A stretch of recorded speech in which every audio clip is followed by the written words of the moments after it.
this video, we dive into the movie Spartacus House of Ashur.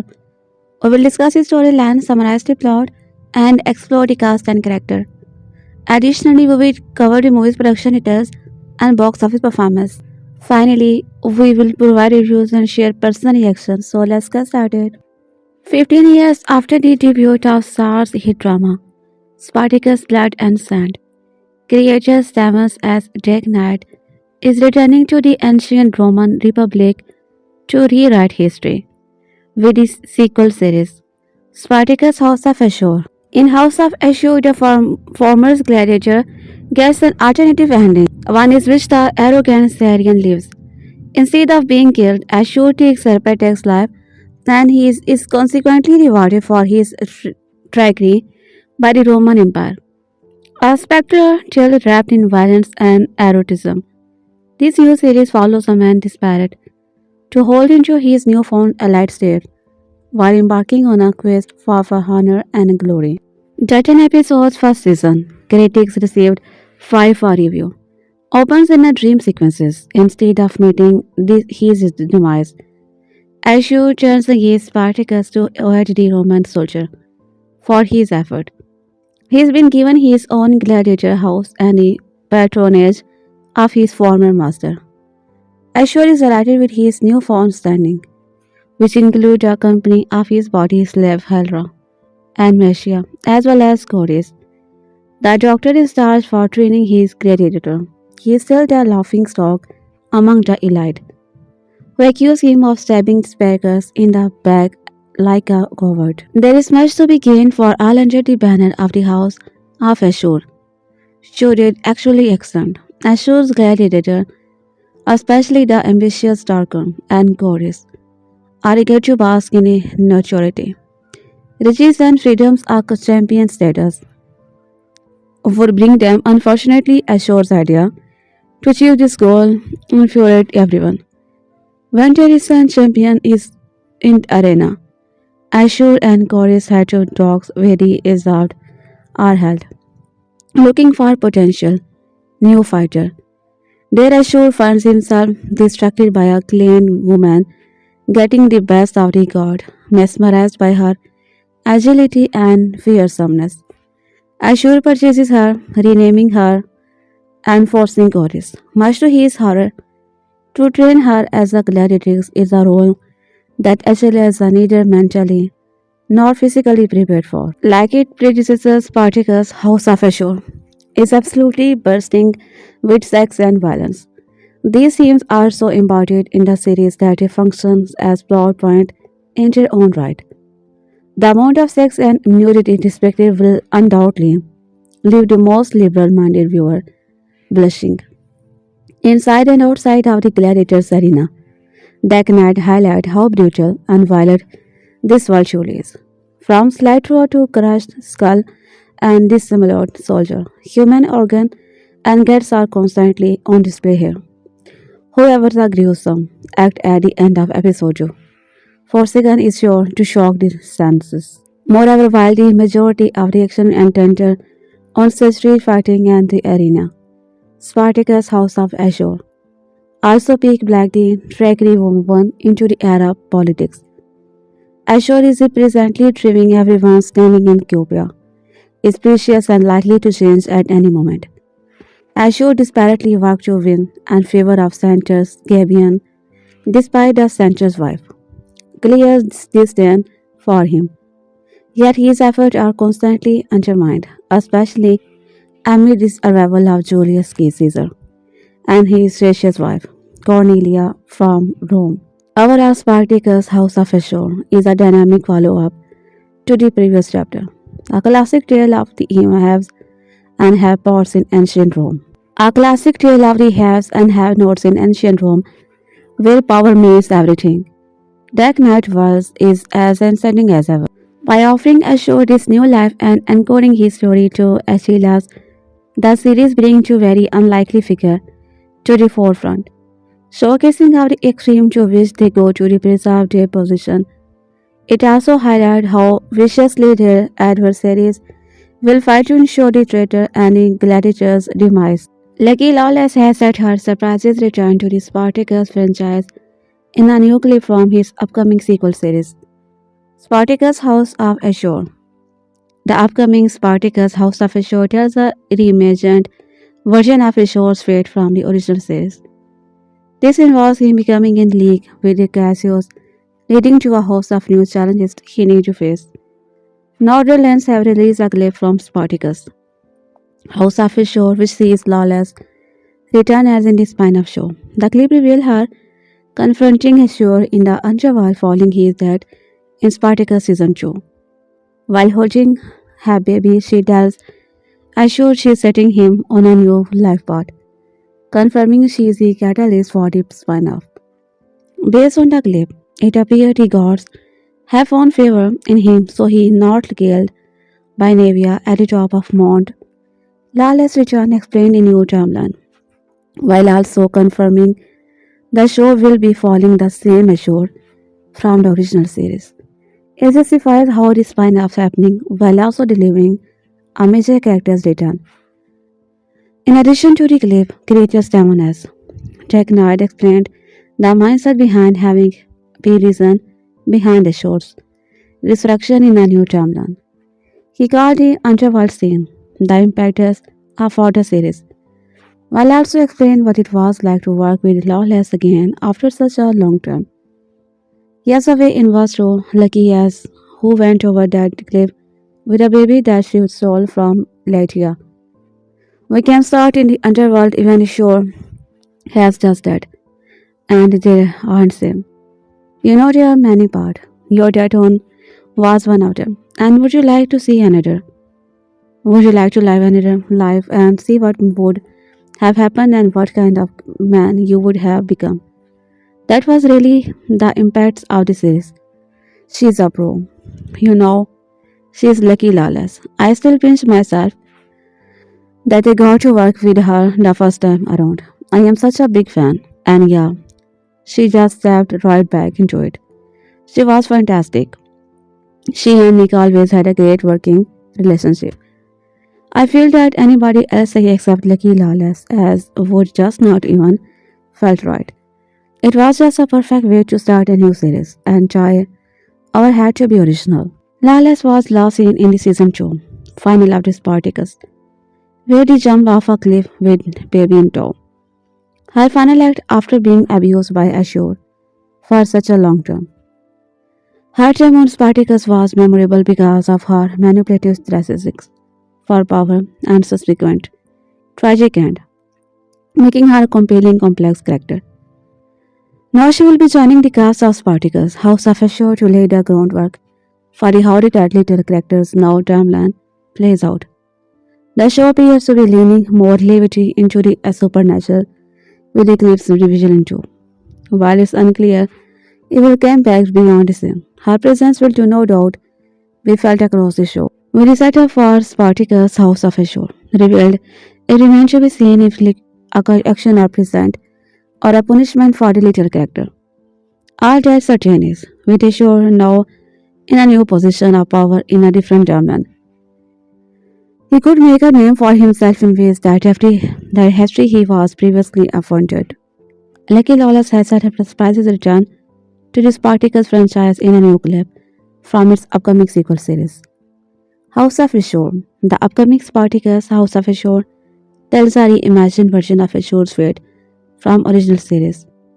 This involves him becoming in league with the Cassius, leading to a host of new challenges he needs to face. Northern has released a clip from Spartacus, House of Ashur, which sees Lawless return as in the spin-off show. The clip reveals her confronting Ashur in the underworld following his death in Spartacus Season 2. While holding baby, she tells Ashur she is getting him on a new life path, confirming she is the catalyst for the spin-off. Based on the clip, it appears the gods have found favor in him, so he is not killed by Navia at the top of Mount. Lawless return explained in new timeline, while also confirming the show will be following the same Ashur from the original series. It justifies how the spin-off is happening while also delivering a major character's return. In addition to the clip, creator Stamon DeKnight explained the mindset behind having the reason behind Ashur's destruction in a new timeline.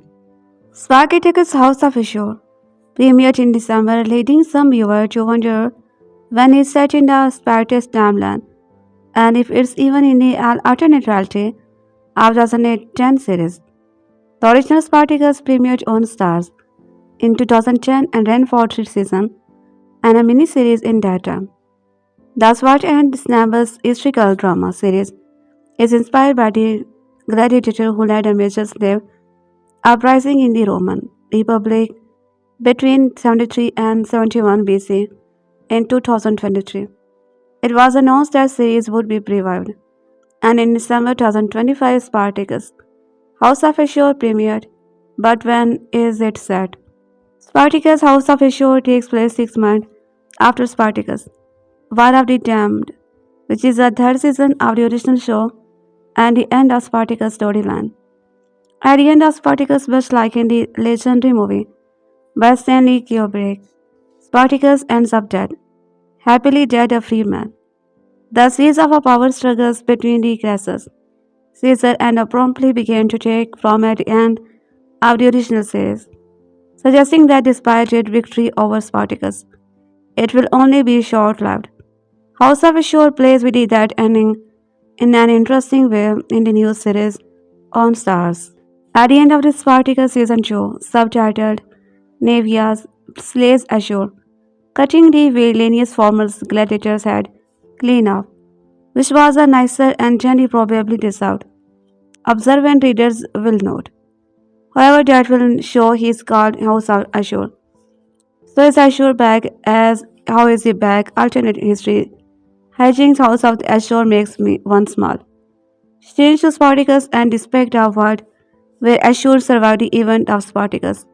The 10-episode season follows Ashur as he comes to own the gladiator's goal that he once served under. Considering House of Ashur is set in an altered timeline, you can expect to see some characters you might not have assumed would appear.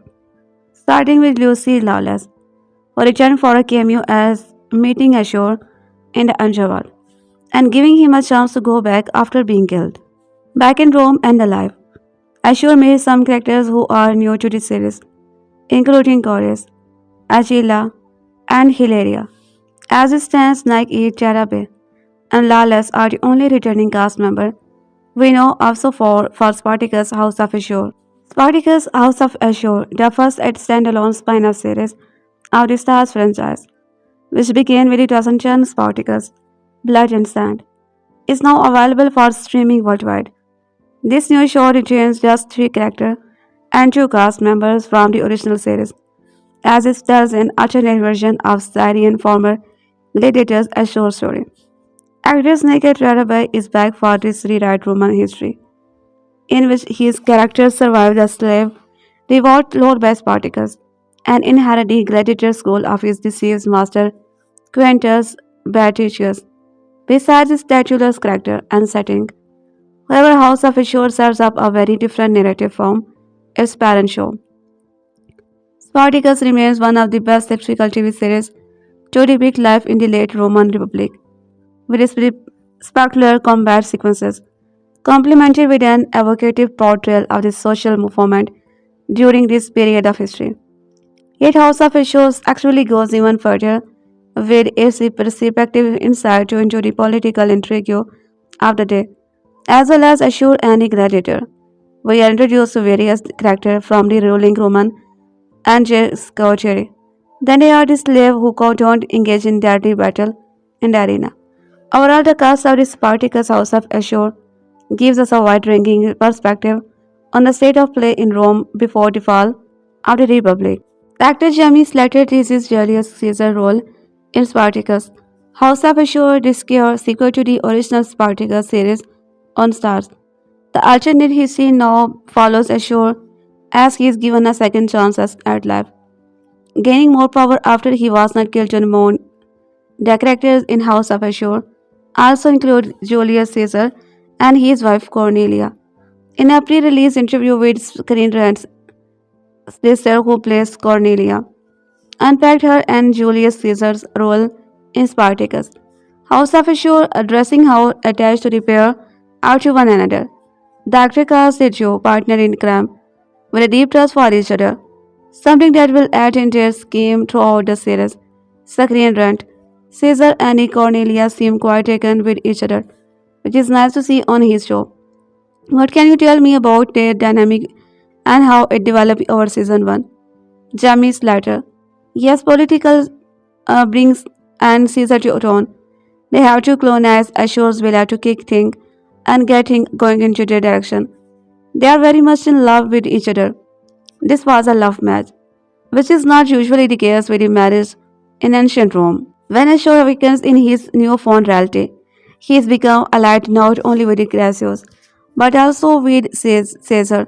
Spartacus is also dead in this timeline at this point, indicating some major historical shift could transpire throughout.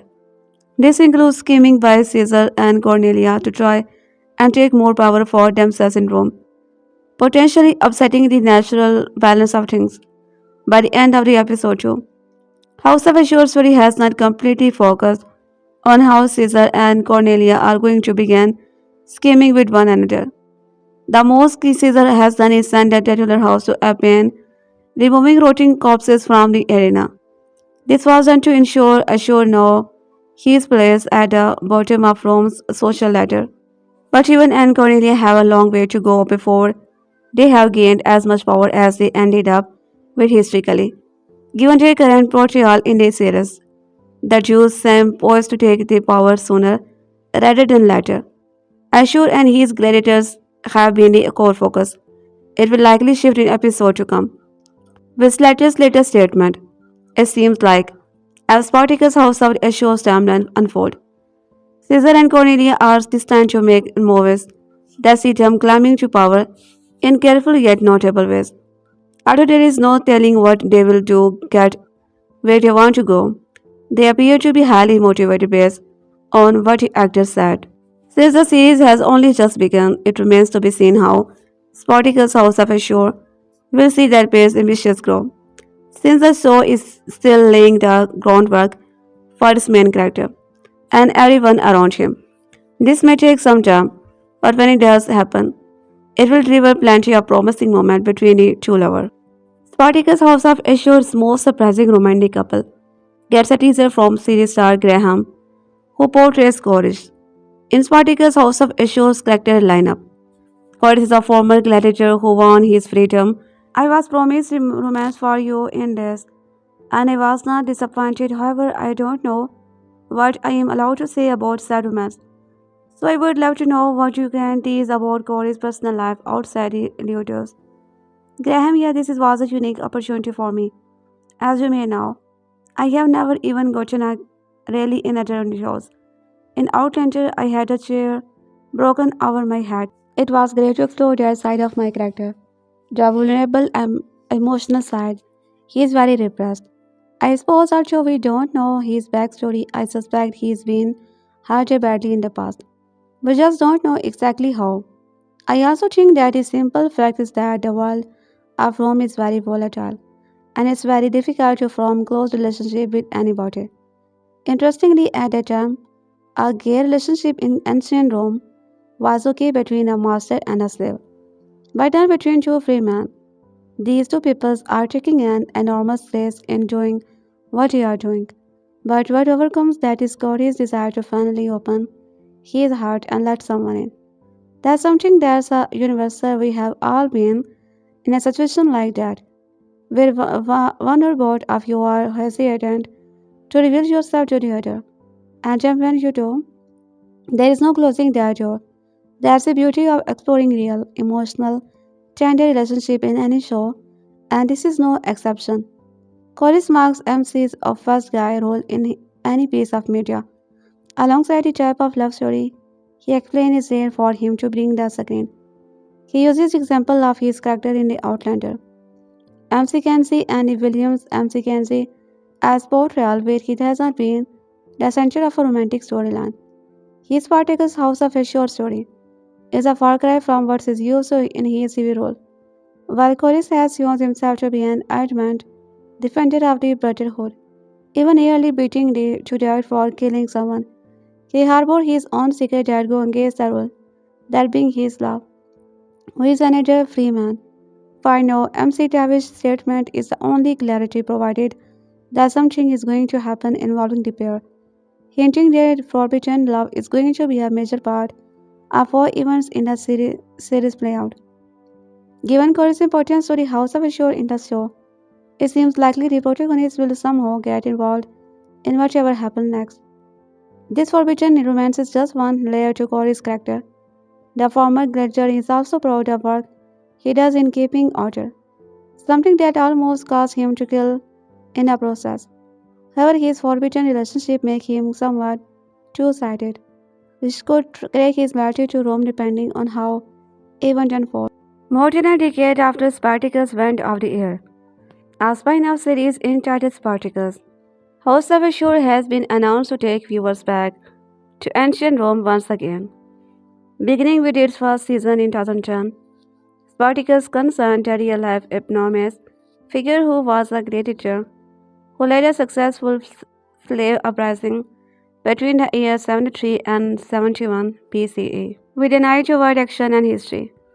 Spartacus stretched out across the exciting season on Starz before finally being cancelled in 2013, arriving on the small screen around the small town as contemporaries like Game of Thrones. Spartacus had plenty of the show-bucking action but supplemented it with historical intrigue. Spartacus was not always historically accurate, struck a fine balance between total fabrication and a true story from ancient history. Demand has always been high for a return to the universe of specters, and now a spina will present a what-if scenario. Details are scarce about Spartacus, House of Ashur, but it is already shaping up to be a worthy successor to 2010 TV classic. Many months after the last update arrived, the latest news comes in the form of teaser trailer and release window for Spartacus, House of Ashur. The sub-1-minute teaser reveals us returning Ashur as he returned to the arena in the timeline-changing series, highlighting the show's eroticism and thrilling action. The trailer features several moments of gladiator doing battle in front of a hungry audience. It does not give away much. The trailer does conclude with a reveal that Spartacus House of Ashur is set to arrive on Starz in fall 2025. Sadly, the show on Starz in fall 2025 won't be dropping anytime soon, and the premium cable channel was not able to narrow the release window down to a specific date yet. However, Starz will provide a more detailed synopsis of what's in store when a show returns later in 2025. House of Ashur will be a history-bending, erotic, thrilling roller coaster experience that builds on everything that made the original series a colossal hit. The series poses the question: what if Ashur Nick had not died on Mount Viewer at the end of the Spartacus? And what if he had been gifted the gladiator school once owned by betrayers in return for aiding the Romans in killing Spartacus and putting an end to slave rebellion? It would take until May 2024 for all the details to come out. The revival of Spartacus was first days back in February 2023. Upon initial announcement, showrunner 7's DeKnight was attached to what was a more straightforward continuation. However, in the intervening year, the project took a different turn and became Spartacus. House of Ashur, it's unclear why so many changes took place, but the series has seen solidified creativity. In January 2025, it was announced that House of Ashur will premiere in fall 2025, but a more specific release date is still elusive. The first name attached to the upcoming spin-off Spartacus was original series actor Nick, who returned as the villain's Ashur. The gladiators originally met his doom on the slope of the Mount Vesuvius when he was dispatched by him before he could betray that slave uprising and earn a hefty reward from Roman government. However, Spartacus, a source of Ashur, is giving viewer an alternate timeline where Ashur was successful. It is unclear which other characters could return, and no other returning cast members have been announced yet. However, Starz has already disclosed the rest of the main cast of House of Ashur, and veteran character actor Graham is joining the show as Ashur's Dr. Goddess. Ivana and Jamika will play Mesha and Hilara, respectively Ashur's household, slaves who are engaged in a love triangle with their master. Rival gladiators Satyrs and Tracron will oppose Ashur, while Chenika Davis will play the female gladiator. A house with the best gladiators is no different from one without any of it. They never get the opportunity to showcase their talent and hopefully not get killed in the arena. Training excellent gladiator is one piece of puzzle. A piece Ashur has been looking for and appear to have found in Achelia. He has never been one to leave his swear to his god, with his common refrain being fuck the god. But in Spartacus House of Ashur season 1 episode 4, Blood and Bone, the god smiles smile on him after he finds himself in the right place at the right time. This episode differs from the predecessor in that it does not focus on the Rome's. Instead, it explores the relationship between these characters and brings to light some of the dynamics that have eluded us for long. For example, it shows Corey's relationship has been atypical of her doctor and Domias as they spar at every chance they get, with no clear winner in sight. I have wondered why they don't go their separate ways until we learn. They value victory in the arena above all else and know they are each other's parts of vision. If constant bickering is a price to be paid, then they will gladly pay it. However, their sparing is subdued in this hour as Corey's recover from his near-death attack and retreat to be confirmed of his dominance house to heal. War gets around and falls on Opiter's ear, who immediately pays a visit. We could all use a man who will drop anything at a slight hint for danger coming our way. This audio is turning out to be the best tip of this show. There has been some manipulation in place of the last couple of the episode, but Blood and Bone lays intention bear as Arbiter. Arbiter has been bleeding his courtship and has been very forward about his desire for goddess. So it's no surprise that he is initiated intimacy after seeking clarification that Chorus does like him. Their first kiss is nothing special, but it finally confirmed to Chorus that he also has feelings for Orbiter and Ashur's proposal to cut off. Communication with him is a non-starter. Ashur holds a special spell in start as the man who stopped her late husband killer. She was intrigued by him when they first met. However, the god of love and desire had planned, as a tragedy turns out to be the best thing for Ashur and Virgia. While her mother and friends take Virgia on a fun land and shopping therapy, they are attacked by the kidnapper and lose their life before Ashur and Corey step in neutralizing the threat with swift ease. If Virgia was not into Ashur for killing Spartacus, she is now for saving her life. It's an all-consuming connection that threat to topple the status quo and won't be happy about it. We could all use a man who will save us from cold-blooded killer and the suffocating embarrass of an murder. Not only does he get a potential wife, but Ashur also his biggest wife, wise, wish fulfilled an invitation to the ludus apocalypse. This has already been working toward from long term, but the gods another plan. Autohill curse their name if anyone were to bring it up. With a spot in the game secured, all that remains is for the House of Ashur to present the champion. The ludus falls into the choice when the dominus makes his decision, and another relationship takes a hit. While his fierce fighter, I remain unconvinced that she is capable of bringing glory to the house. Sure, she is nothing like Rome has ever seen, but is that enough? She needs to be the good fighter, and thus far I am not sure. She had the grit and the determination, but her skills leave something to be desired.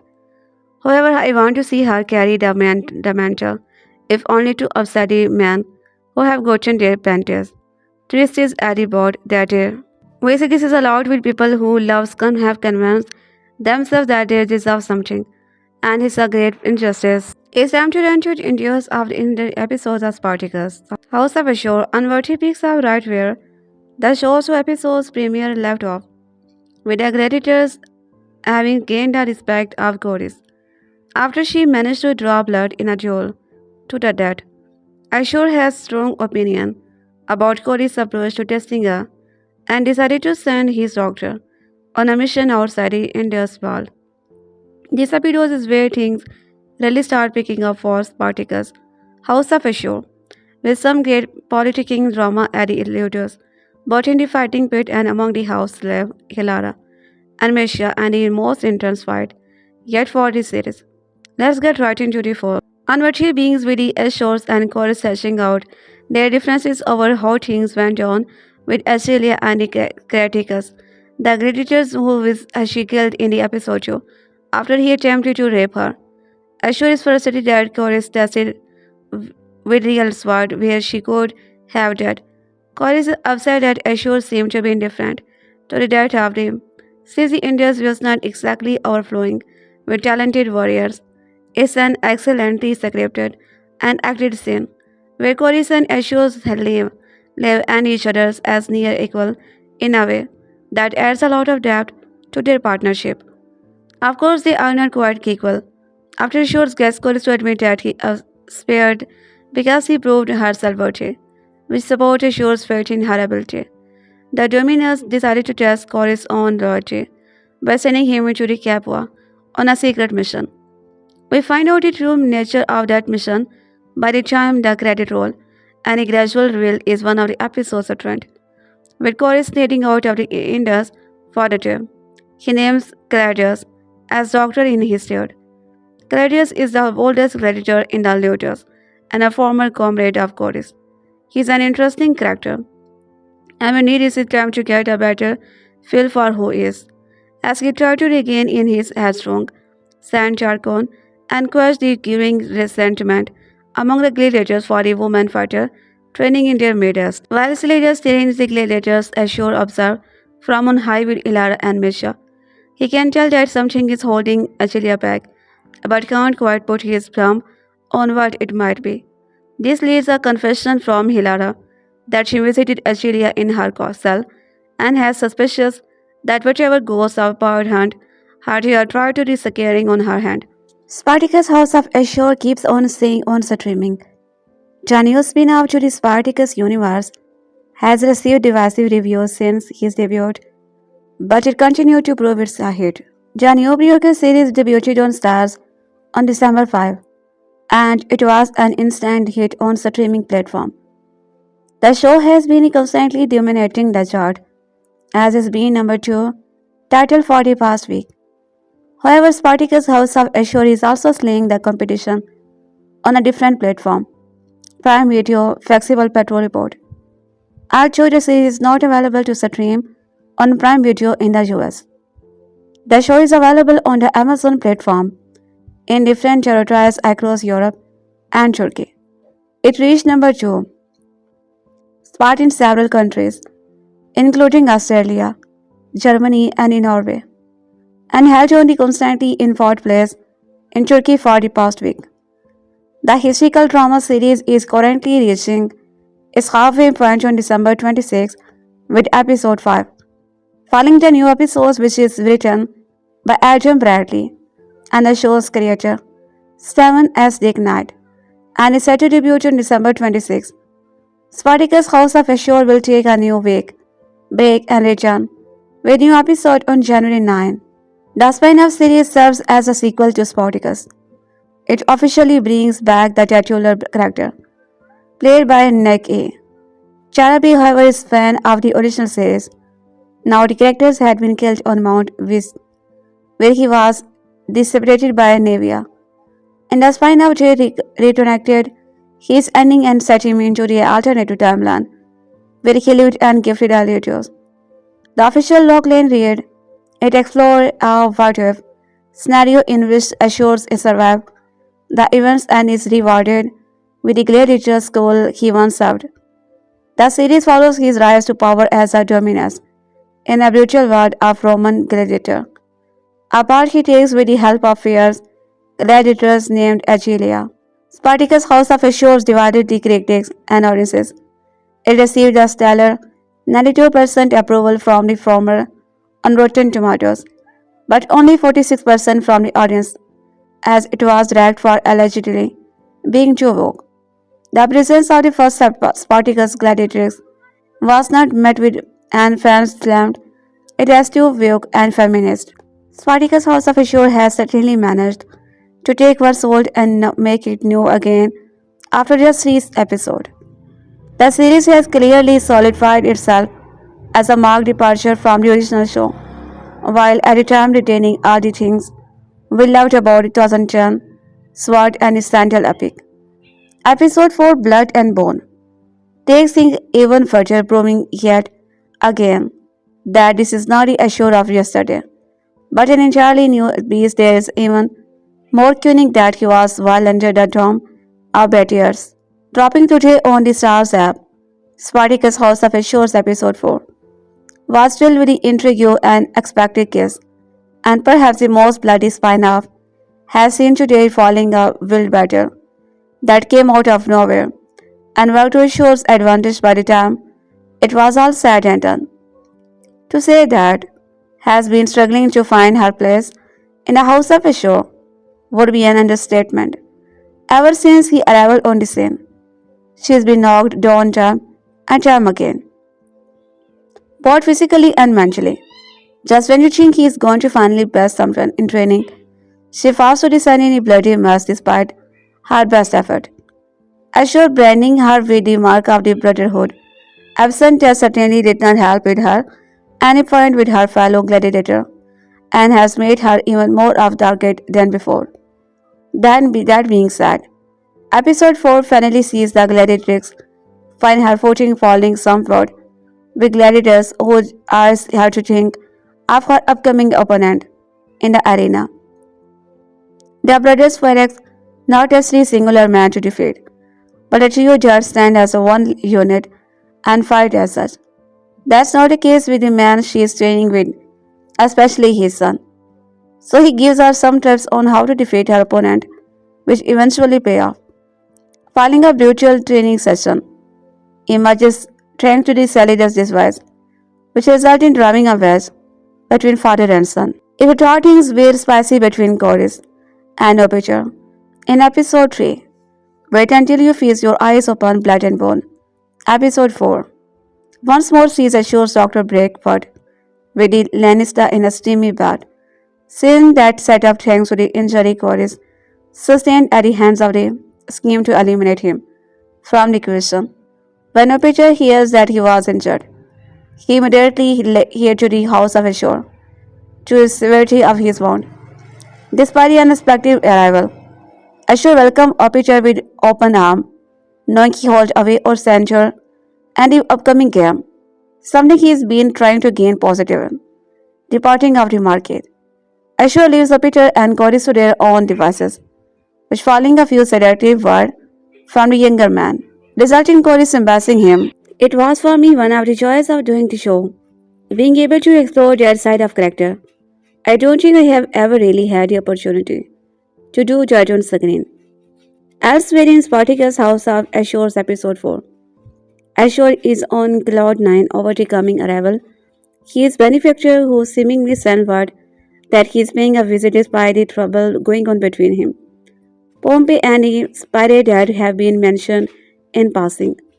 However, Ashur's hopes are quickly dashed when he learns that Grace's luggage will be arriving ahead of him, and it's up to the Syrian to set this delivered safely to his villa. Taking Cory's with him, he leads out to see the task and is then treated to be serious first real bloodbath.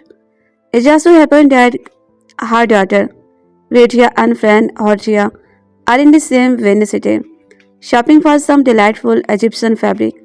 Out of nowhere, is struck down by the aforementioned who attack and separate mother and daughter. While Coris goes after Corsica, Ashur comes to the rescue of Virgia, following a lengthy battle.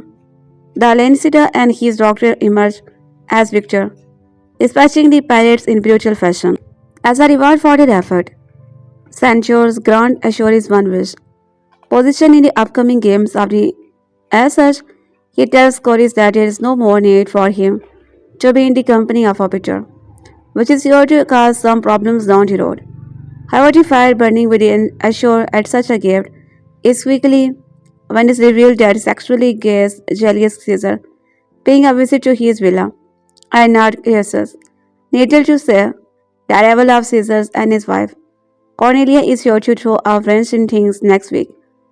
How will he react once he learns that Ashur planned to have a woman fight as champion of his house? In fact, what will all keep watching?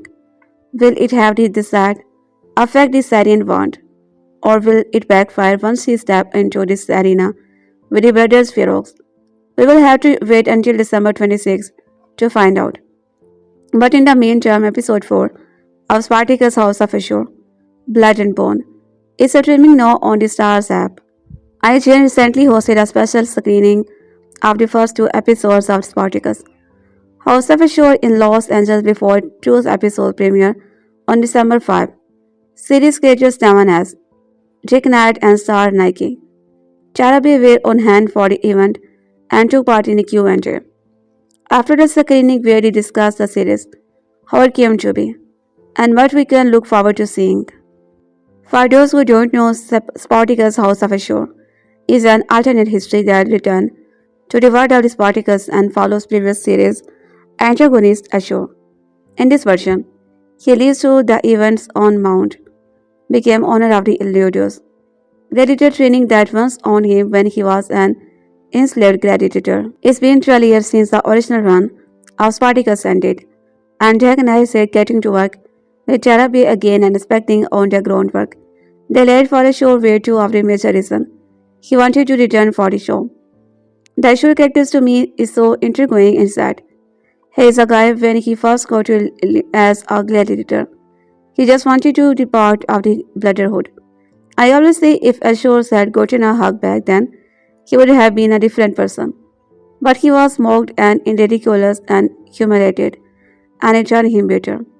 So I loved the idea of taking this man and giving him a chance to be a better person.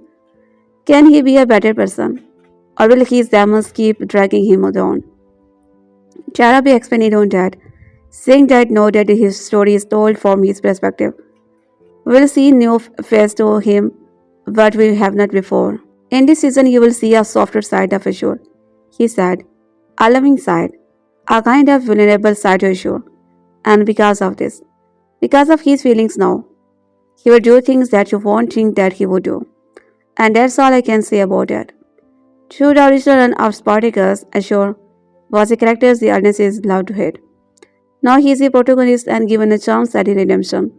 But Tarabay is not worried about how the audiences will receive him. My job as an actor is to honor the writing. That's all I do. He said, how you guys will perceive it, that's up to you. I leave that to your imagination. I would not dare to tell you how you should feel or should not feel. Whatever you feel is how you feel. I do my job and the rest is up to the gods. The original of this Spartacus included a real history event, but telling this new story that takes place in an alternate timeline has allowed the show to stray from history in a way that DeKnight called very freeing. We have some historical guideposts, but after that, in the first episode, you see Ashur breaking first history by introducing the first female gladiator. DeKnight said, historically that actually came about 80 years later. But now that Ashur is alive, he upset history and that's just the first prequel. There are many more surprises coming. While Spartacus House of Ashur is obviously focused on an existing character, DeKnight made it clear he intended for the show to be approachable for newcomers too. Episode 1 begins with a segment meant to introduce no fan to the show watch. We really wanted that opening to be an homage to the original fans and a primer for the new fan. DeKnight said to really set the world, reset the stage, and then we are just driving not into it and we figure everybody will catch up. The show will debut with a 2-episode premiere on December 5 on Starz and the Starz app, with subsequent episodes airing each Friday afterward.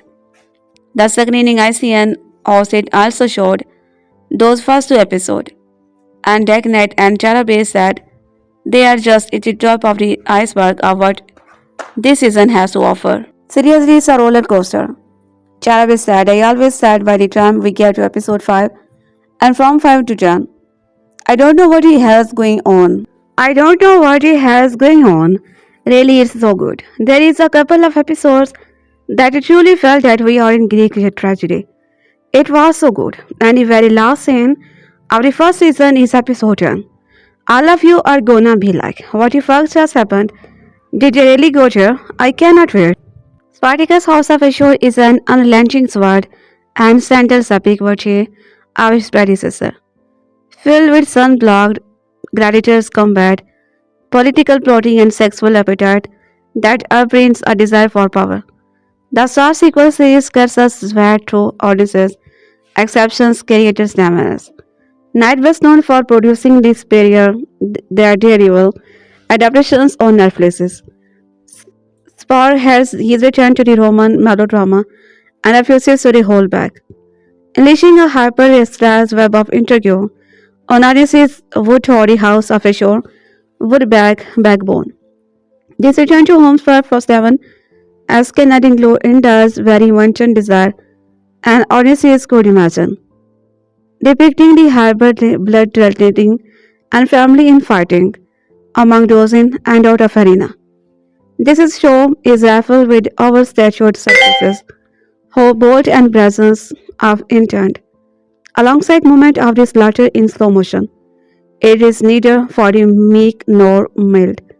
House of Shows really trades in subtitle, letting languages of the genre that is both poetic and profane as is welcome, Nike Tarabay back of the dead. For newbies unfamiliar with the legacy of Spartacus on Star, the precursors to Game of Thrones carved out a uniqueness in popular culture, dominating television for a three-season run that may have proved unpopular among critics but found audiences much more respected. 15 years after Spartacus Season 1, House of Shows arrived with all unconvincing intent of a Roman general plotting an ascension starting with the arrival of Ashur, himself in one of the most convoluted plot twists ever to grace a small screen.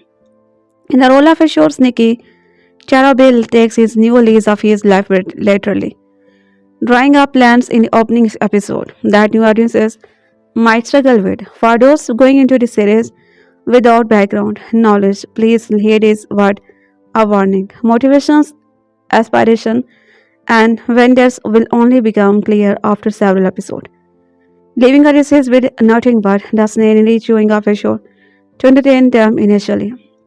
However, for those who do to distance Spartacus, House of Ashur offers ample reward.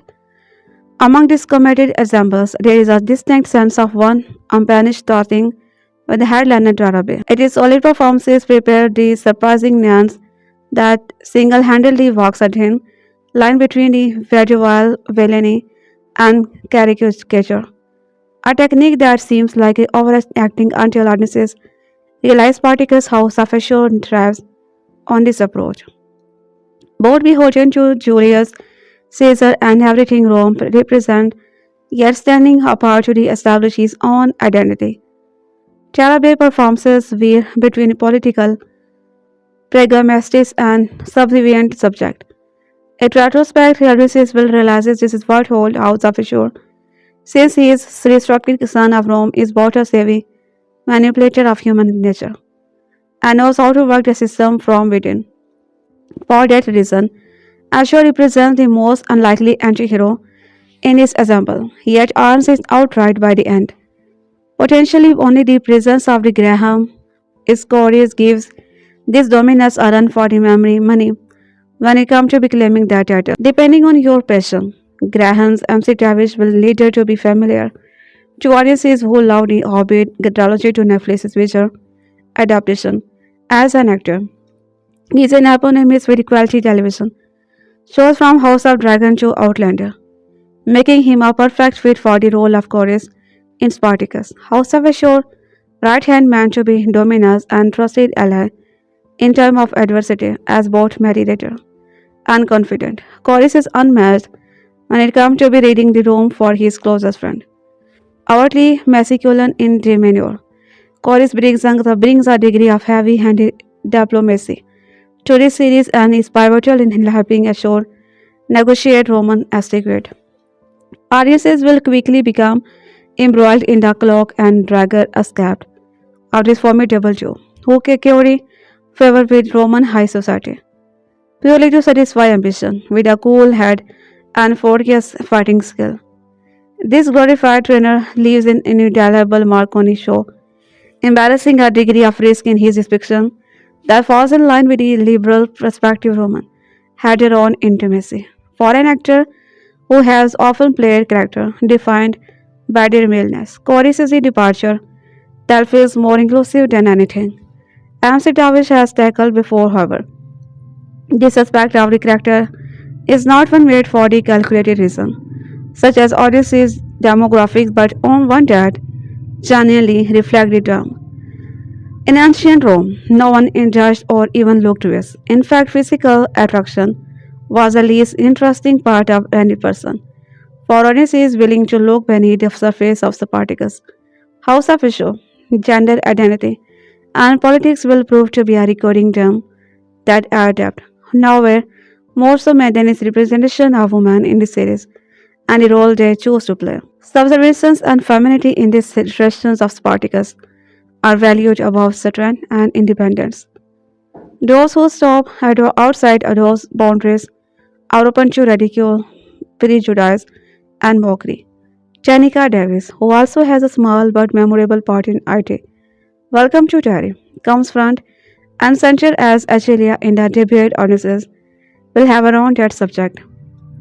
Unlike other women in House of Ashur, who rely on their femininity to gain power and status, becomes an icon of female improvement, Achilles' character is one element that Spartacus is Spartacus from other example of subgender, explaining the argument around in that include blurring lines between genders identity. Her biggest supporter is equally out of step with the status quo, looking to make their mark in society and elevate their eventuals by involving them directly.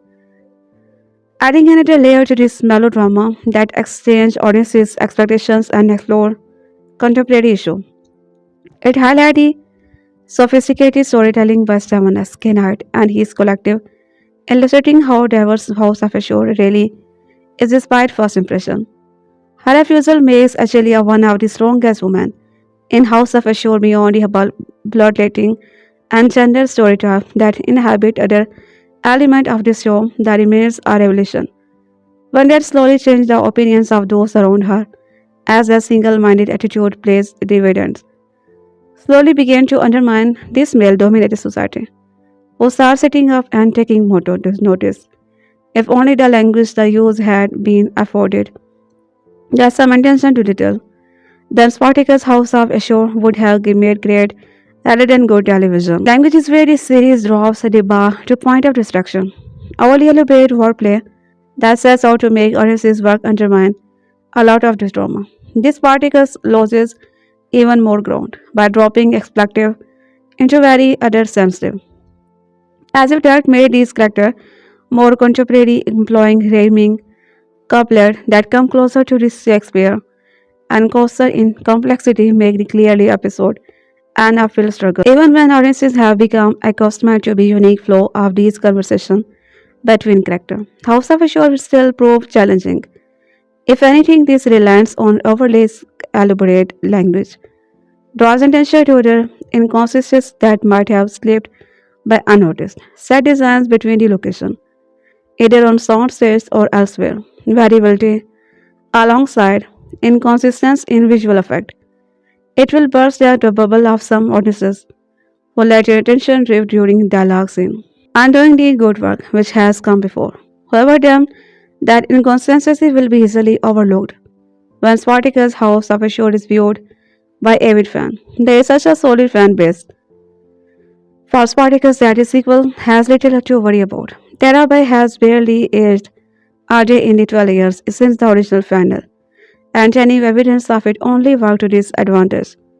Those people hanging after the revival will feel like House of Ashur is a homecoming. This is the anti-hero who not only gets his shot at redemption but has earned himself a whole new show, one that looks to recapture the spirit of 2013 but update it for a new generation. However, those audiences who stumble into his show by accident and get past that language barrier might just be surprised by this new incarnation as well. As much as possible, House of Ashur aims to please the fan base faithful, but at least it tips at a high to contemporary culture, acknowledging the fact that things have moved on in terms of attitude and public perception. There might be slaughter aplenty in the arena among all the blood and sand, but Spartacus, however sure, knows that even a Dominus brought back from the dead must move with time. During the third season of Spartacus, the Sword and Sandal drama that aired in early 2010 on Star, Ashur the Unique sees some schemer played by DeKnight. Tarabay muses about his ambition. We will throw the Bedding Slaves Rebellion, its leader Spartacus, and take over the gladiator training school.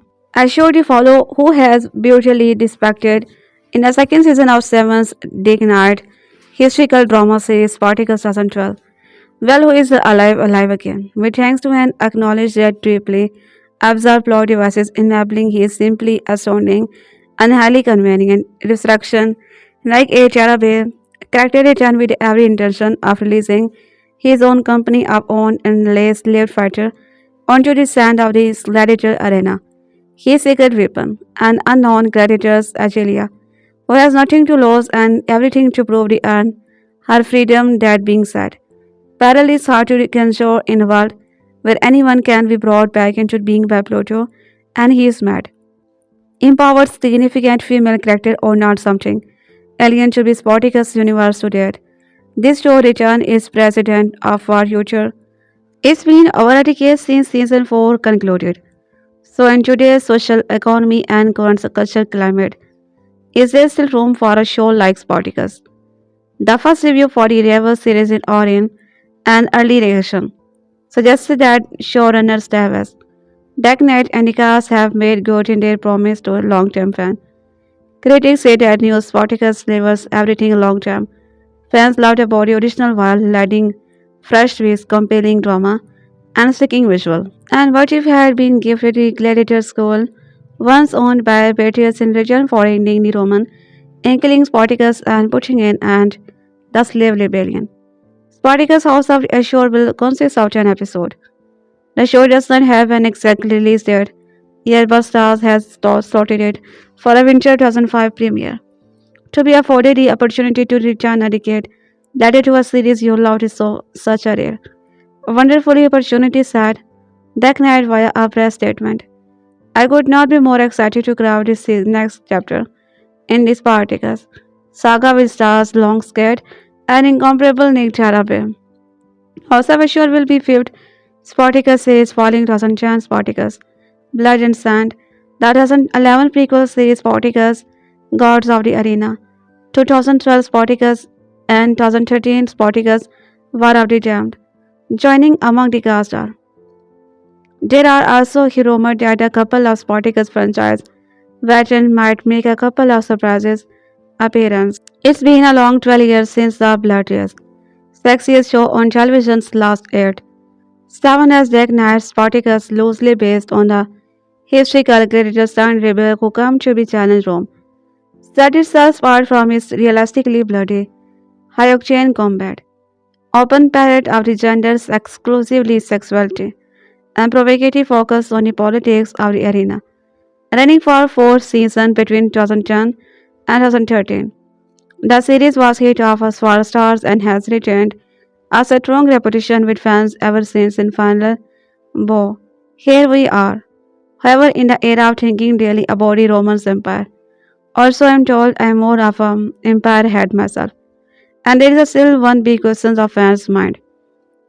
How can Spartacus be respectfully brought back when the Titulars rebel has that? Simple and magical history altering reactor with its premiere this week. Spartacus House of Ashur broadly moves the franchise forward with a fresh, unflinching series that mostly capture what made the original great.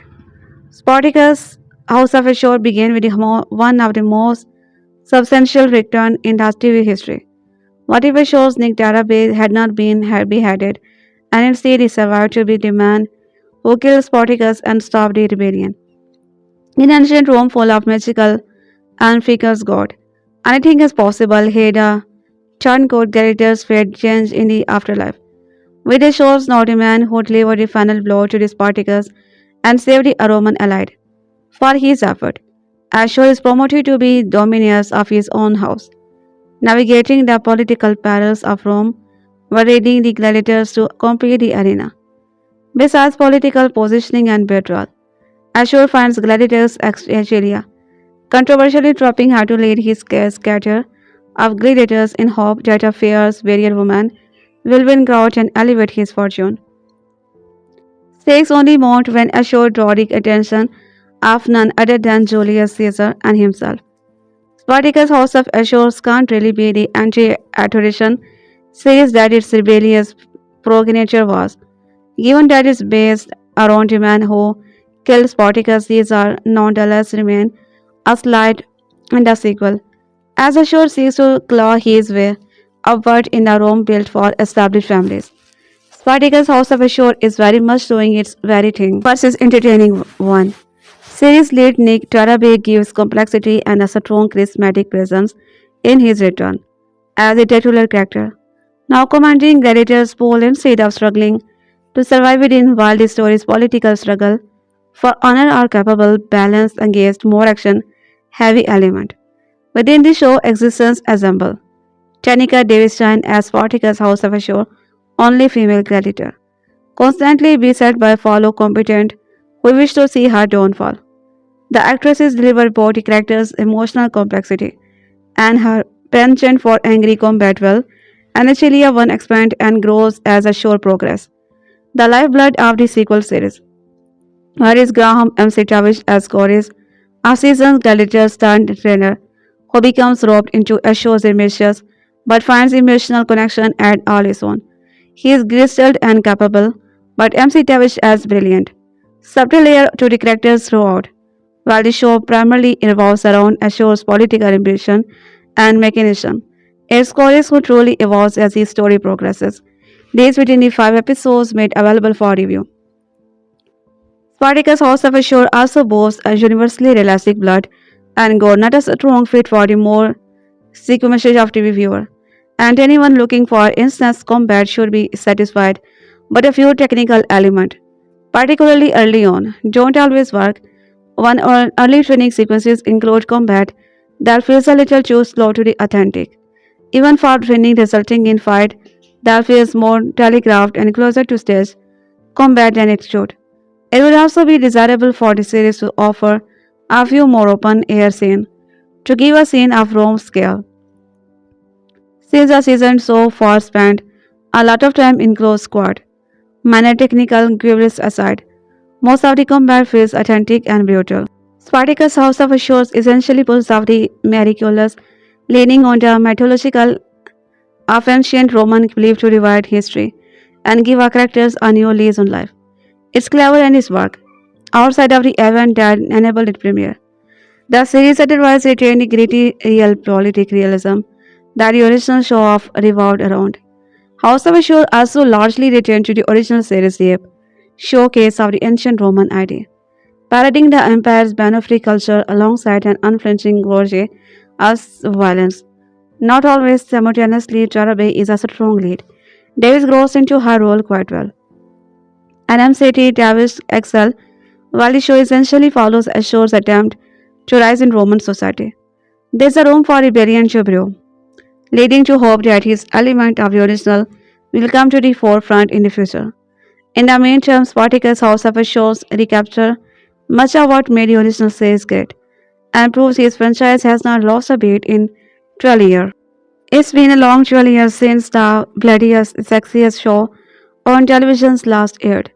7's DeKnight Spartacus, loosely based on the historical gladiators turned rebel who came to change Rome, set itself apart from its realistically bloody, high-octane combat, open parade of the gender inclusivity sexuality, and provocative focus on the politics of the arena. Running for focus season between 2010 and 2013, the series was hit for stars and has retained a strong reputation with fans ever since its final bow. Here we are, however, in the era of thinking daily about the Roman Empire. Also, I am told I am more of the empire head myself, and there is still one big question to fans' mind: how can Spartacus be respectfully brought back when a titular rebel has said? Simply a magical history altering reaction with its premiere hit this week. Spartacus House of Ashur broadly moves the franchise forward with a fresh, unflinching series that mostly capture what made the original great. Spartacus House of Ashur began with one of the most substantial return in TV history. What if Ashur had not been beheaded and his seed survived to be the man who killed Spartacus and stopped the rebellion? In ancient Rome, full of magical and flickle god, anything is possible. Here, the turned god gladiators fate changes in the afterlife. With Ashur now the man who delivered the final blow to the Spartacus and saved the Roman elite. For his effort, Ashur is promoted to be the dominus of his own house, navigating the political perils of Rome while reading the gladiator to be compete in the arena. Besides political positioning and betrayal, Ashur finds gladiators Achilia, controversially trapping her to lead his cadre of gladiators in hope that a fierce, very woman will win the crowd and elevate his fortune. Stakes only mount when Ashur draw the attention of none other than the Julius Caesar himself. Spartacus' House of Ashur can't really be the anti-tradition series that this is rebellious progenitor was, given that it's based around a man who, as he now killed Spartacus, there nonetheless remains a slight in the sequel. As Ashur seeks to claw his way upward in the Rome built for established family Spartacus, House of Ashur is very much doing its own thing, but it's an entertaining one. Series lead Nick Tarabay gives complexity and a strong, charismatic presence in his return as a titular character, now commanding a gladiator's pool instead of struggling to survive within one. While the story's political struggle for honor are capable balance against more action-heavy elements. Within the show, 6 inches assembles Thenica devastates as Spartacus, House of Assure's only female gladiator, constantly blessed by a fellow combatant who wished to see her downfall. The actress delivers body characters, emotional complexity, and her penchant for angry combat well. Al Achilles expanded and grows as Assure's progresses. The lifeblood of the sequel says, here is Graham McTavish as chorus, a seasoned gladiator turned trainer who becomes roped into Assure's ambitions but finds emotional connection all his own. He is graceful and capable, but McTavish as brilliant. Subtle layers to the characters throughout. While the show primarily revolves around Assure's political ambition and machination, its chorus truly evolves as the story progresses, as leads within the 5 episodes made available for review. Spartacus' House of Ashur also boasts a universally elastic blood and gore that is a strong fit for the more TV viewer. One early training sequences include a combat that feels a little too slow to be authentic, even for training resulting in a fight that feels more telegraphed and closer to staged combat than it should. It would also be desirable for the series as to offer a few more open-air scenes to give a scene of Rome scale, since the season so far spends a lot of time in close quarter. Minor technical quips aside, most of the combat feels authentic and brutal, and the effects department makes combat injuries look shockingly realistic, only adding to the scene of danger in the arena. Spartacus' House of Ashes essentially pulls off a miraculous, leaning on the mythological of ancient Roman belief to rewrite history and gives a character a new lease on life. It's clever and its work, outside of the event that enable its premises. The series otherwise retained the gritty, real politic realism that the original show often revolved around. Spartacus' House of Ashur also largely retained the original series gives showcases of the ancient Roman IT, parodying the empire's cultures alongside an influencing of orgy of sex and violence. Tarabay is a strong lead. Davis grows into her role quite well, and MC Tavish excel, while the show essentially follows Ashur's attempt to rise in the Roman society. The Spartacus saga holds a special place in my heart.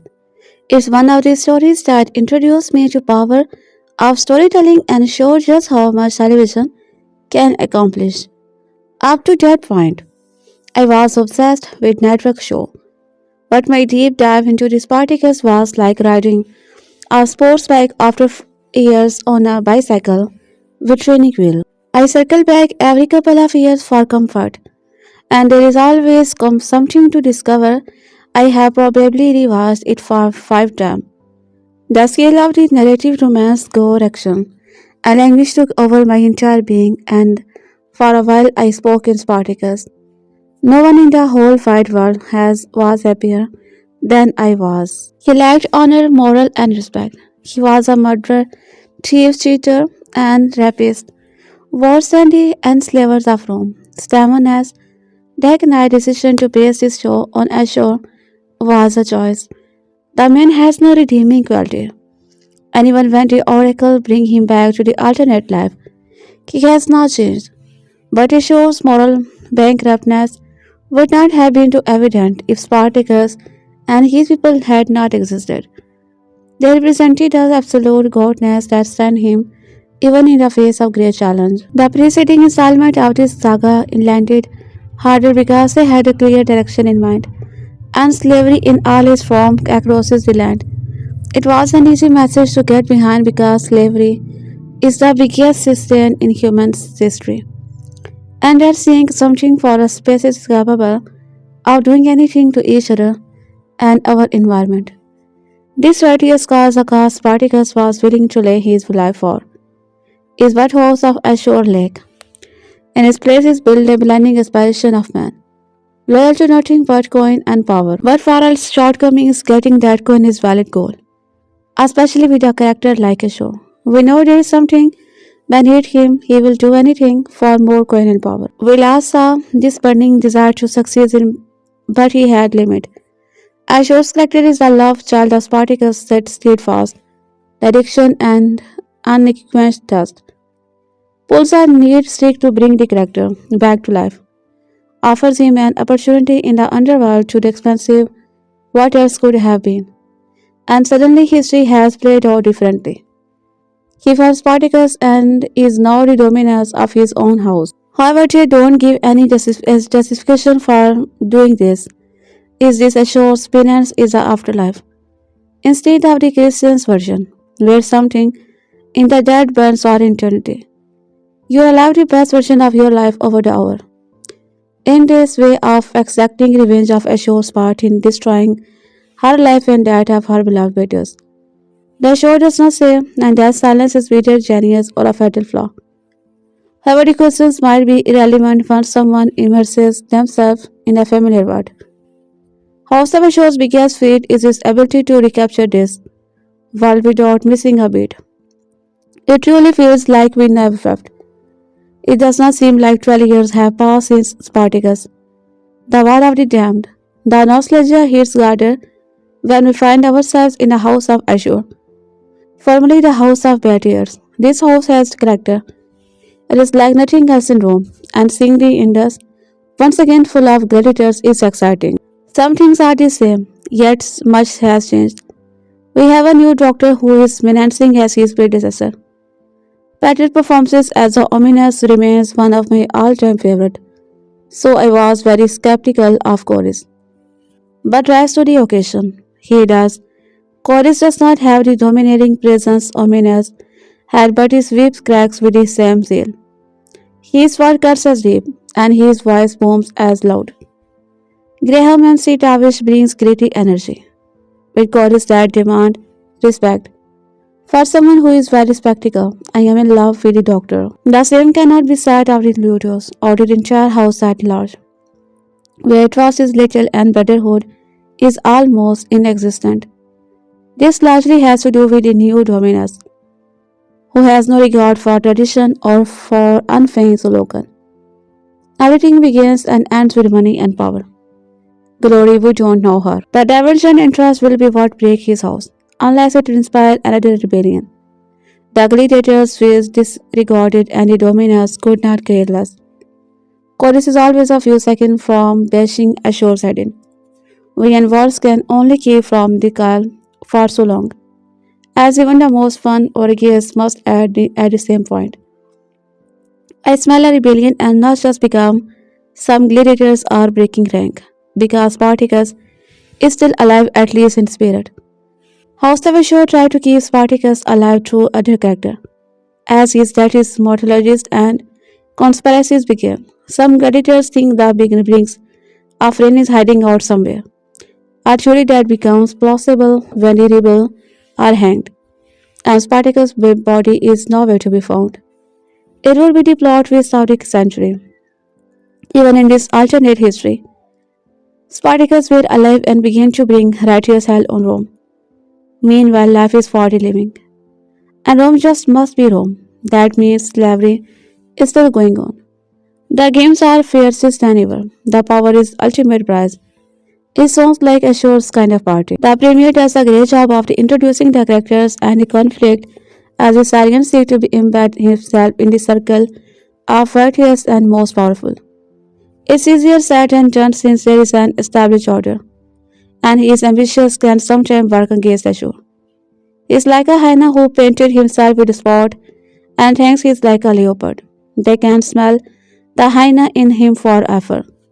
House of Ashur weaves an intricate web of fraud, where everyone has an agenda, are mutually exclusive.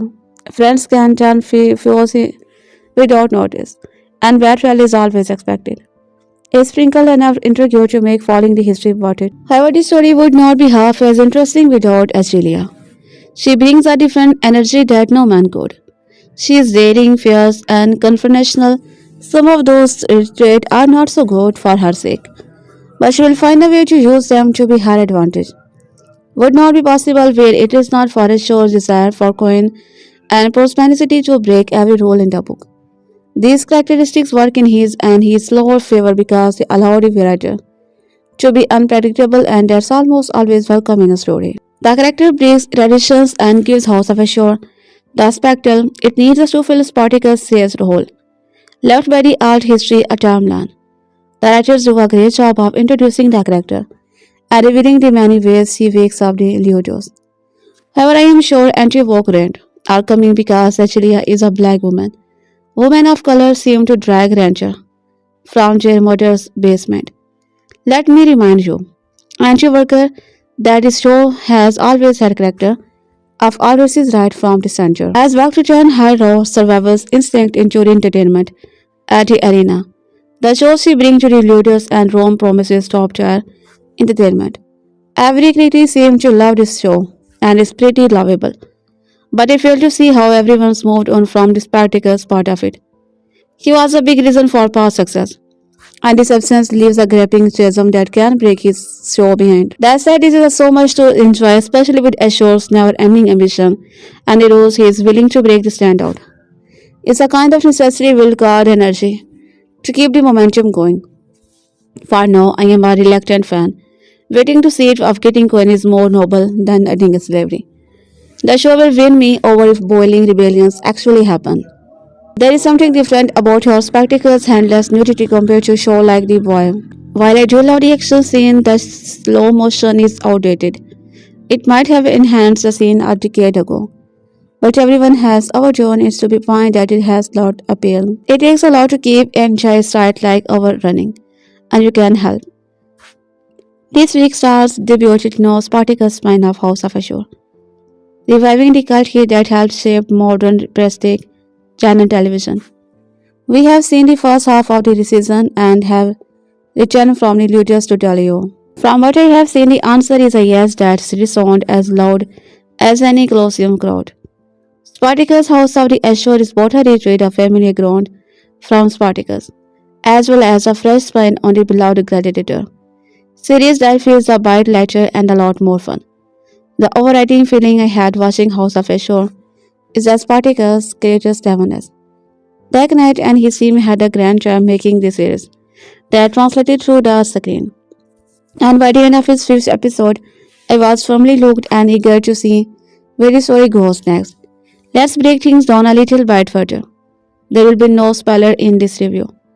So carry on without fear even if you are saving your first experiences on Descent for the 2 episode series premiere this Friday, December 5. The original Spartacus has a lot of dark humor, but on whole, it was a much more brooding show that House of Ashur sang to the basic setup. That series followed the titular slave turned gladiator as he led a rebellion that shook Rome to its foundation. There are some scenes that really dig into the supreme based up dynamics between the Roman noble and their slave, and in many things those unfortunate enough to end up under the Roman yoke were forced to do. At the same time, we knew going in that Spartacus was not responsible for overthrowing the Roman Empire in history. That made the series feel like a doomed march, where no matter how inspiring our hero was, things were always bound to end in a tragic way. Spartacus' House of Ashur is a very different beast. Nike, Tarabay Ashur was a standout character from the original series, but he was also one of the most loathsome because he was utterly opportunistic and never afraid to stab those around him in the back if it is get him an inch of advantage. The spin-off does not necessarily make him more sympathetic, but is what if alternate history does present him as an underdog who is hated by all of the Roman nobility, and that gives him more room to win over the audiences. In this life, Ashur did not die on the slope of the Vesuve after betraying his gladiator brother. Instead, he helped the Romans reach a crucial victory and was rewarded with the ludus of his former master. Tarabay is good as ever at reporting Ashur, perhaps even better than the original show thanks to the opportunities presented by the spawn of slightly lighter tone. Don't let the fact that Spartacus' House of Ashur is a little funnier than the original make you think it's all fun and games. There's definitely a feeling that Ashur is moving toward the darker time. I hate that he premiered the episode Asa. This is bloody as hell, with some truly gruesome kills that are unlike I have seen on TV. The main threat of Spartacus has always felt like it was to make the gladiators better, as statistically as possible, and House of Ashur reveals in his talent. It's a blast to watch. The threat level gradually ramps up throughout the show as well. It is a welcome counterbalance. One jewel is particularly reminded me of my personal favorite from the original Spartacus. The blindfolded fight in the gods of the arena. If you have seen it, you likely know how high of praise that is, and House of Ashur's return it. However, the great glorious battles of the Spartacus House of Ashur would be nothing if the show failed to get us invested in the character or has shoddy writing. Fortunately, these are both areas where his spin-off really excel. It is no small task to introduce a whole new cast of character in the Spartacus universe and expect viewers to care about him the way they did about the like of the mad Deuces and Spartacus House of Ashur actually pulls it off. Beyond Ashur, one of the other lead is the Graceless Doctor. After Ludus cosplayed to be perfection by Graham, if you watch a lot of fantasy or historical fare, you have almost certainly seen McTavish before in show like Outlander, House of the Dragon, or The Witcher. But despite his deep catalogue of chorus might be one of my favorite roles I have seen McTavish into date. It gives this excellent actor room to fully explore his range, and Spartacus House of Assures is undoubtedly better for it. Chanika Davis does a phenomenal job as a female fairy. The gladiators' father-son duo of Spartacus and Dragon present a fascinating dynamic that only grows better as the season goes on. And Roman nobles like Cornelia and Caesar and a Viperish that is delicious to watch. All of these great actors are propped up by writing that feels a notch above the original Spartacus, but in terms of his tightness as well as his followed use of language. Spartacus House of Shows almost feels, at times, like watching a Shakespearean play, until someone drops a sudden expector, the comedic things of which is shockingly consistent throughout. Those are a few of the main highlights that stood out to me for Spartacus House of Ashur. Of course, there are other. The costuming is lush, the setting gorgeous to look at, and the score sweeping enough to put you right back in the ludus despite the fact that it's been more than a decade since Spartacus was last on star. The plot has many twists and turns, and while it does take a little while to get some proper steam behind it, the build-up is good enough that it was always extremely entertained. The main drawback this series has is it if you don't like the pulpy style of Spartacus where blood fountain out of the dismembered body part and Aeneas Orge is only a halfway tracking shot away. You will not like this show, but if you remember Spartacus fondly or have always been curious about Starz hit Roman historical saga, then Spartacus House of Ashur is a highly entertaining watch that is very much worth your time. Spartacus House of Ashur is fitting revival spin-off. which leaves the original show intact while bringing viewers on an interesting alternate story set in the same world. There is a feeling that this is a production that has been honed as keenly as any played in the Lotus, as the writing, the action, acting, costuming, and visually every other production element exude a sense of craft that included absolutely over the top nudity and violence. If Spartacus House of Ashur wants to shock you, you can be sure that it is going to do it is exactly the way it intended, and it will pull it off. It's one watch that I am eager to give a second go as the series airs on Starz over the next few months. He is ready to rewrite itself when the once defeated Ashur is resurrected and he returns as Dominus, the master of his own house, determined to rescue his rightful place among the allied. Ashur introduces the first gladiators to the arena, sparking a chain reaction of events unforeseen. It's been more than a decade since Odysseus felt the sting of blade and sent as only seven DeKnight Spartacus can deliver. Fortunately, those of the staff for Shakespeare's drama amidst the arena are in luck. Spartacus' House of Ashur is here, and it feels like it doesn't turn again in the best way possible. While on the surface, Spartacus' House of Ashur appear to be another blood-soaked arena drama with enough skin and depth to make jealous. I promise you it's much more than that, where the show excels is giving mature audiences they want, with realistic core full frontal nudity and plenty of wine. House of Assures offers more, presenting a dual tale of overcoming adversity, racism, and the corruption of power. At House of Assure's heart is Assure's Nick or Tarabay, the slayer of Spartacus and dominus of his own house, complete with little titleless talk of glory-hungry gladiator and enough drama to fill every seat in the hallowed arena. Tarabay plays Ashur with the passion that is sure to be noticed by the gods as an actor's theatrical background shines through in his character's every lyrical word and decisive action. The show offers much more than Tarabay's stellars was seen during performances he is recent to tune in. Sealing the show alongside Tarabay is a mildly bearded Graham's McTavish, who plays Corey's Ashur's doctor, a stoic man of strategy who trains and managed the gladiators of the House of Ashur.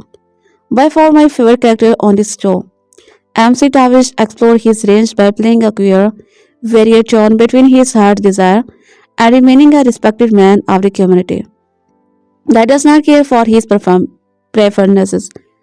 When is not kicking absent on the training ground, he spends much of his time with the operator, an influential player in the arena games, an object of Corey's repressed affection.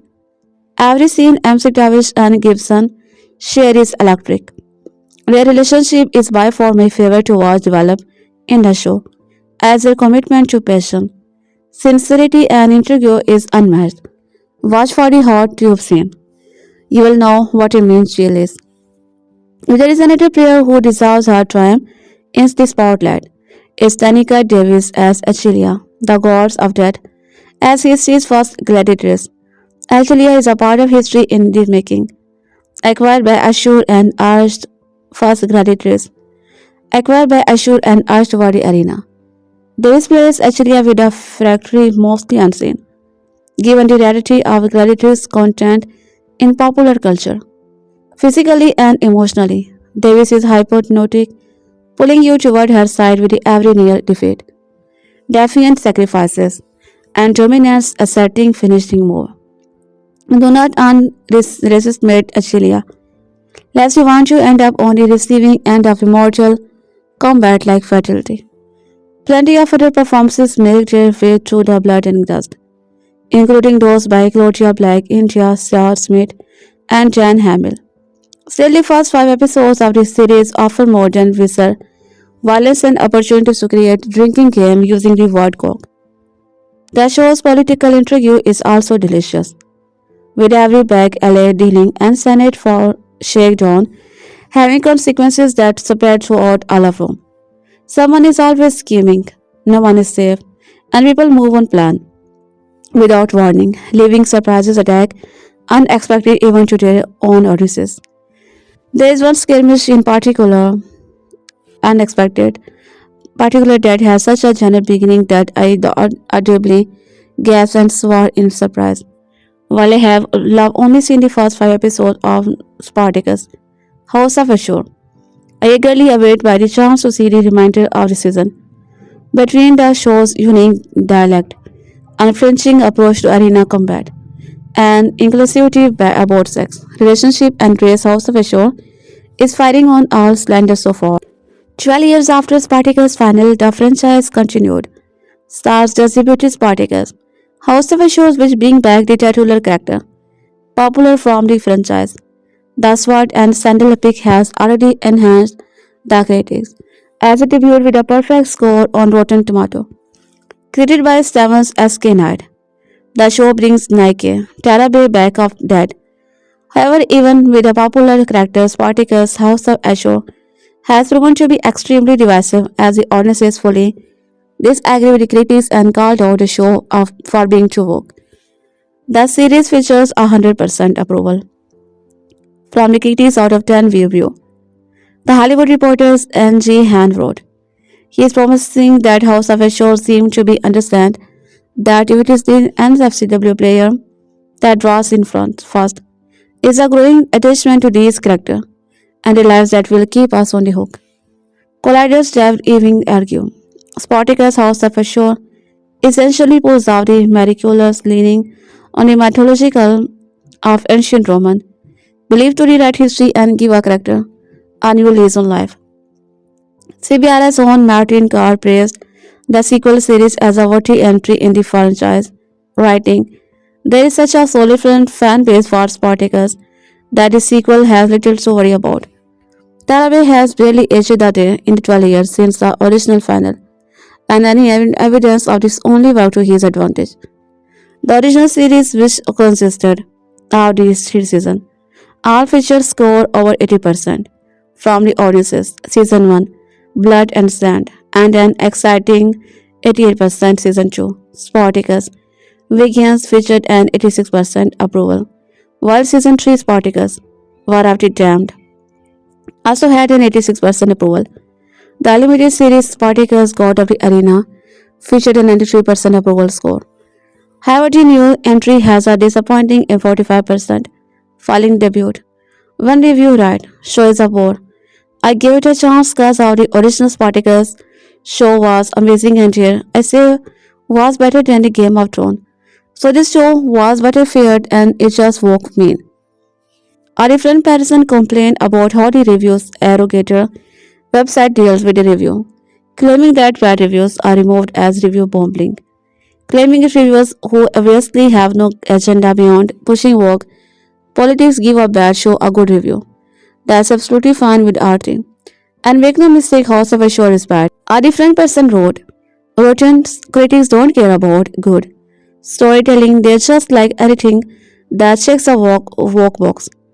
A different reviews shared a similar sentiment, claiming House of Ashur is horrible woke garbage. Another series that and Anderson good acting and in the chase to be most woke and feminist series out. Spartacus House of Ashur debuted with a 2-episode premiere. New episodes air every Friday until its final on January 30, 2026. There are moments in televisions where the sand shift, the heavens crack open, and audiences are reminded, viscerally furious of the power of mythic storytelling. In the early 2010s, Spartacus was exactly that kind of lightning strike. It was bold. It was dominant. It was unpolitically apathetic with the late Andy Whitefield and successor Lamb leading the charge. The saga of the Trident Rebel burned its way into the pop culture, leaving a trail of blood there and triumph its wake.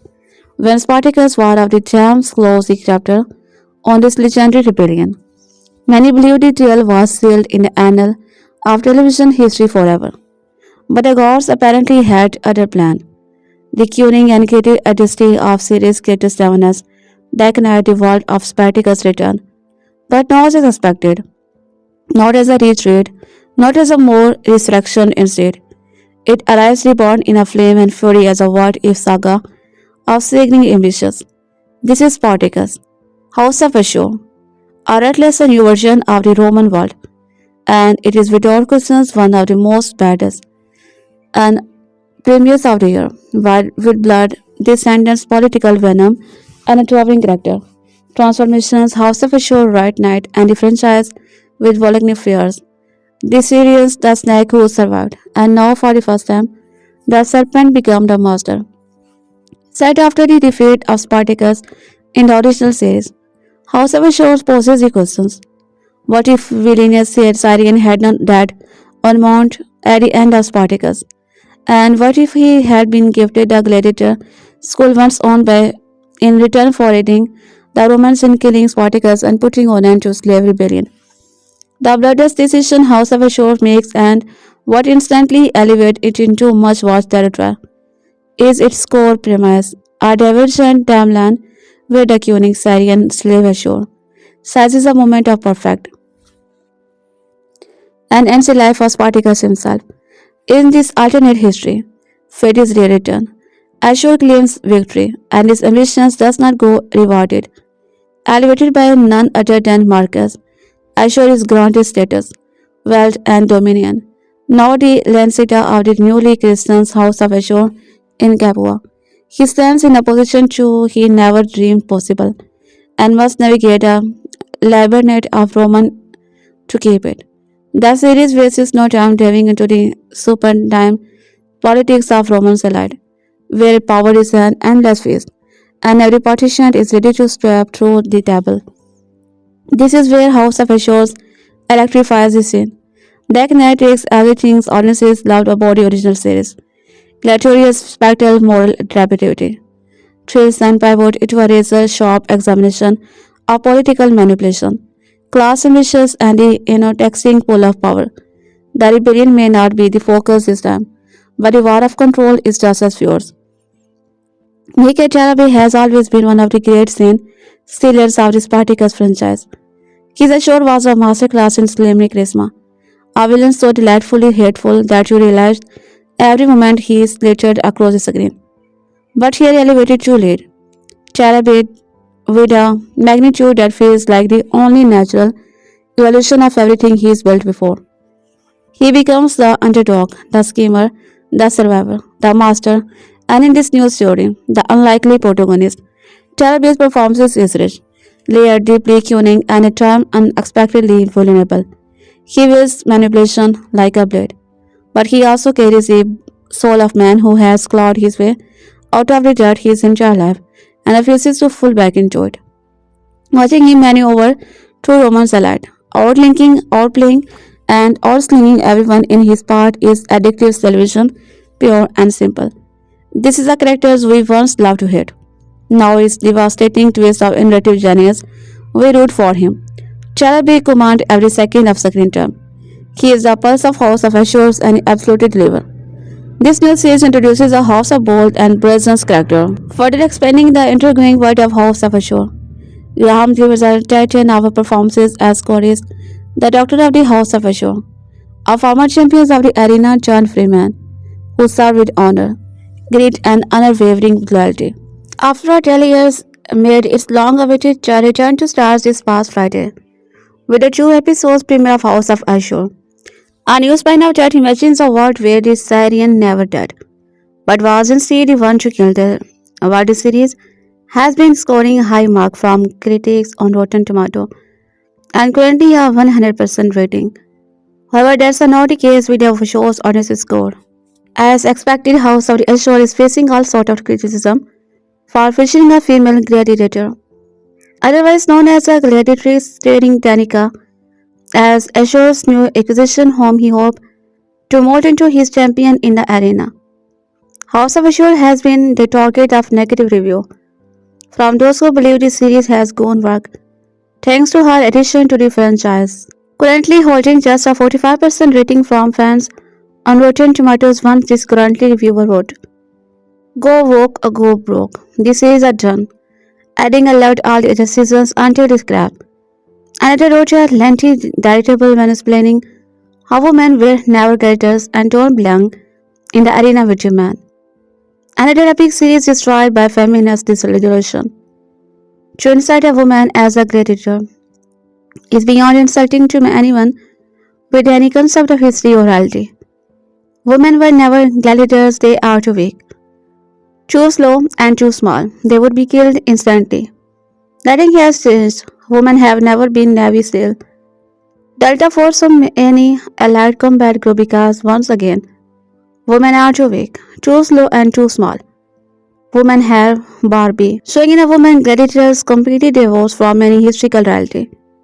Just reeks of desperation, weary words of yet another upset fan. The show itself is irrelevant and will soon fade from memory. Predicting someone else while another that it. It is so bad. Rotten Tomatoes critics don't care about good storytelling. They just like anything that checks a rock box. A black female gladiator that can beat several men. It's a stupid. Contrived in 2025, it has gotten really boring. All that being said, scattered among the negative review for Spartacus, House of Ashur on Rotten Tomatoes are the positive comment from those who appreciate what this new series has to offer. And the return of Star Nick as the titular character, despite how inspired he was in the original series, as one fan put it. Despite my dislike of Ashur as a character in the original story, he is a very well written character so far. I love most of the new character, especially this inclusion of a female gladiator. It's such a new and fresh idea that is bound to be very interesting. Some crowds may not like it, but the original Spartacus also had female barrier. So in that regard, the House of Ashur is only expanding on that aspect. So far seemed to a complex, well-written character, a mixture of pride and guilt and a longing for freedom. I see in her the same fire as the bringer of rain himself. Others have called House of Ashur everything from glorious and action-packed to bolder and better than the original series. Reactions on social media have been much the same, with users praising the new series as incredible. Subscribe to Starz for OHO amazing. You continue to have the best character and elastic world building in a highly stirred society. It brought back so many good memories of the jaw-dropping action and characterization of Spartacus Bravo. The first two episodes of Spartacus House of Ashur are streaming now on the Starz app. I look for the remaining 8 to drop every Friday until the season 1. In early 2010, Starz had a hit with the Spartacus franchise because of its copious amount of blood and sex, but mostly because of its creative dialogue. This formula is back in a new series. When we were last saw Ashur's formula slave, gladiators and Memricus, a strong arm to be highest bidder. He was beheaded on Mount Viol. But Starz bring him back to life Spartacus. It does not matter his Starz show from Spartacus, House of Ashur, to power to Outlander, the cable channel loves to blur the line between the and you get a new legacy series with the Starz franchise that is relentless chapter worthy of the original. The last time we saw Nick at Tarabay Ashur, the former keeper, Syrian gladiator turned various henchman he was beheaded by Lucky Lawless. Now this may be hard to follow, as this is not prequel as a sequel, but an alternative imagining, a legacy prequel, or a mythological reboot. The audience gets a fan favorite characters back, seen as slightly Nolans. Instead of a show's continuing to rub soldier with his fellow slave, now watchers him back for the interval fully held with his slightest lamp. See him to be realm of living, where he now runs the gladiator training school in the heart of Capua, the very place where he once made a name of himself. So think of this as a Roman, or hell when Whoopi Goldberg got back in the habit. Now Ashur is a brimming with money, influences and power. He enlists Cassius to help finance his project, knowing what it takes to be a victorious gladiator.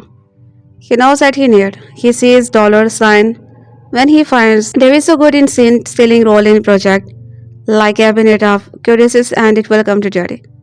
Is magnetic in the role, you can't take your eyes off her hair. Assured in high scores and wager wrapped silver fox as a hair trainer. This becomes a significant plot fun within the series. There is so much and violence in this Spartacus House of Ashur that you have to wonder if creator and showrunner Seven as DeKnight is getting his rocks off through narratives.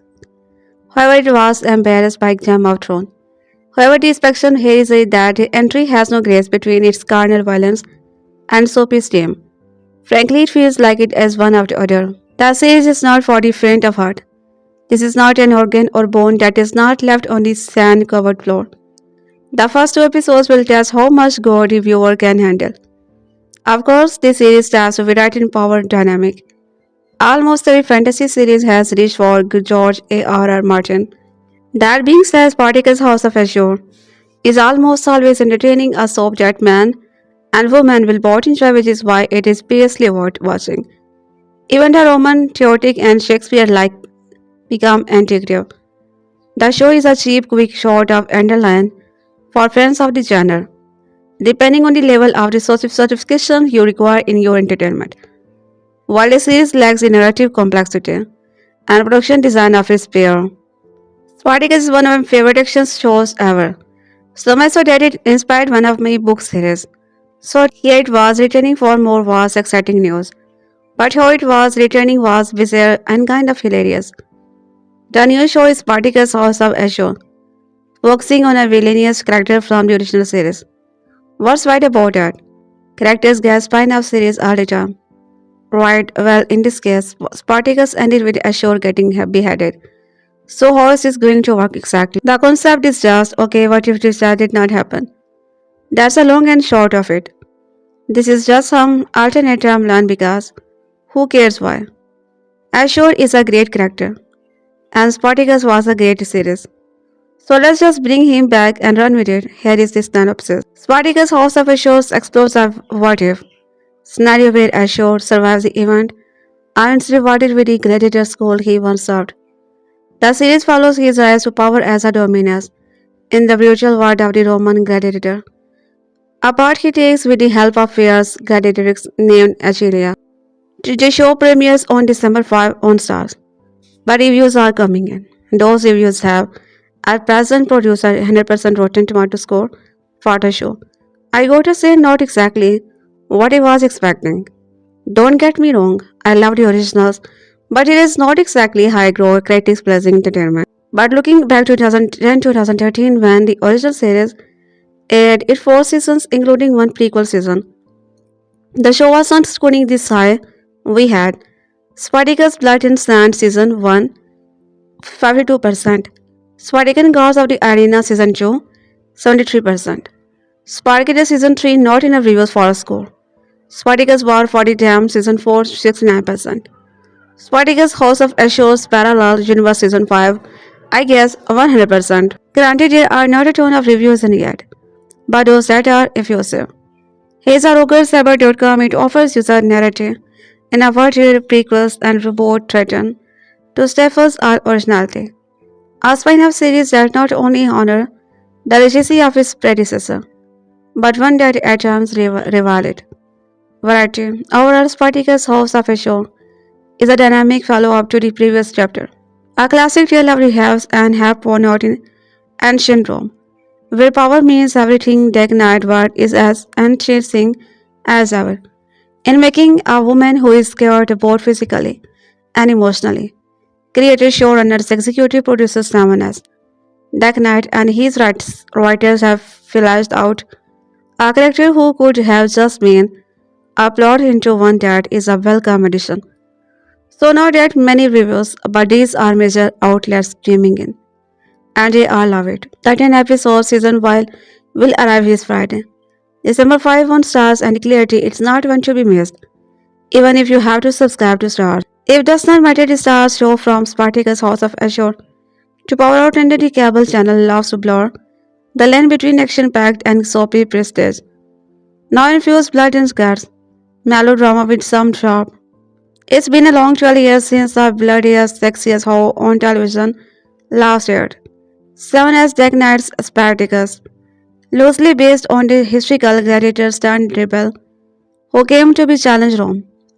Set itself apart for its realistically bloody, high-octane combat, open parade of the gender's inclusive sexuality, and provocative focus on the politics of the arena. Running for 4 seasons between 2010 and 2013, the series was a hit for Starz and has retained a strong reputation with fans ever since its final bow. Here we are, however, in the era of thinking daily about the Roman Empire. Or so I am told. I am more of an empire head myself. And there is still one big question of fans' mind. How can Spartacus be respectfully brought back when the titular rebel has died? Simple and magical history altering reaction. With its premiere this week, Spartacus House of Ashur boldly moves the franchise forward with a fresh, unflinching series that mostly captures what made the original great. Spartacus House of Ashur began with one of the most substantial retcon in TV history. What if shows had not been beheaded and instead survived to be the man who killed Spartacus and stopped the rebellion in ancient Rome? Full of magical and figures gods, anything is possible. Here, John Court's greatest fate changes in the afterlife. Where shows now the man who delivered the final blow to the Spartacus and saved the Romans alive. For this his effort, Ashur is promoted to be dominus of his own house, navigating the political peril of Rome while reading the gladiators to incomplete in arena. Besides political positioning and betrayal, Ashur finds gladiatrix Agilia, controversially dropping her to lead his guard of gladiator in hope that a fierce, weary woman will win the crowd and elevate his fortune. Stakes only mount when Ashur draws the attention of none other than Julius Caesar himself. Spartacus' House of Ashur can't really be the anti-authoritarian series that is a rebellious progenitor fast, given that it's based around a man who, as of now, killed Spartacus. There nonetheless remains a slight in sequel, as Ashur seeks to claw his way upward in a Rome built for established families. Spartacus' House of Ashur is very much doing its own thing, but it's an entertaining one. Series lead Nick Tarabay gives complexity and a strong, charismatic presence in his return, as the titular characters now commenting a gladiatorial pool instead of struggling to survive within one. While the story's political struggle for honor are capable balance against more action-heavy element. Within this show extensive assembles Danica Davis-Stein as Spartacus House of Ashur's only female gladiator, constantly based by fellow combatant who wish to see her downfall. The actresses deliver body characters emotional complexity and her penchant for angry combat well. And Angelia only expands and grows as the show progresses, the lifeblood of the sequel series. However, is Graham McTavish as Corey's seasoned gladiator, turned tunnel who becomes rapid into Ashur's ambitious, but finds emotional connection all his own. He is gracious and capable, but adds brilliant, subtle layer to the characters throughout. While the show primarily revolves around the show's political ambition and mechanisms, its core is who truly evolves as the story progresses, at least within the 5 episodes made available for review. Spartacus House of Ashur also boasts universally realistic blood and gore, not a strong fit for the more squeamish of TV reviewer, and anyone looking for intense combat should be satisfied. But a few technical elements, particularly early on, don't always work. One early training sequences include combat that feels a little too slow to be authentic, even for training, resulting in fight that feels more telegraphed and closer to stage combat than it would. It would also be desirable for the series to offer a few more open-air scenes to give a sense of Rome scale. Since the season, Spartacus House of Ashur essentially pulls off the miraculous leaning on the mythological extravagance of ancient Roman belief to rewrite history and gives a character a new lease on life. It's clever and it works outside of the event that enabled premises. The series otherwise retained a gritty, real political realism that the original show often revolved around. Spartacus House of Ashur also largely returned the original series' deep showcases of ancient Romanity, parodying the empire's bonify culture alongside unflinching orgy of sex and violence. Tarabay's a strong lead. Davis grows into her role quite well and excels while the show essentially follows Ashur attempt to rise in Roman society. There is a room for rebellions to grow, leading to hope that his element of the original will come to the forefront in the future. In the meantime, Spartacus House of Ashur recaptures much of what the original series did and proves this franchise has not lost a beat in its 12 years. 15 years after the debut of Starz hit drama, Spartacus Blood and Sand. Creator 7 as DeKnight is returning to the ancient Roman Republic to rewrite history within the sequel series. In the original show and its subsequent chapters, Spartacus, by anti-fateful reports, ultimately dead, and later by Lamb, killed traitor Ashur, on Mount in House of Ashur. The former gladiators gets an alternative ending, one in which the arrogant Syrian live. Instead of being killed, Ashur takes Spartacus' life and is consequently rewarded for his trickery by Roman Empire. A spectacular tale draped in violence and eroticism. This new series follows a man despite the 10 episodic first season's critics received 5-star review. Opens in a dream sequences.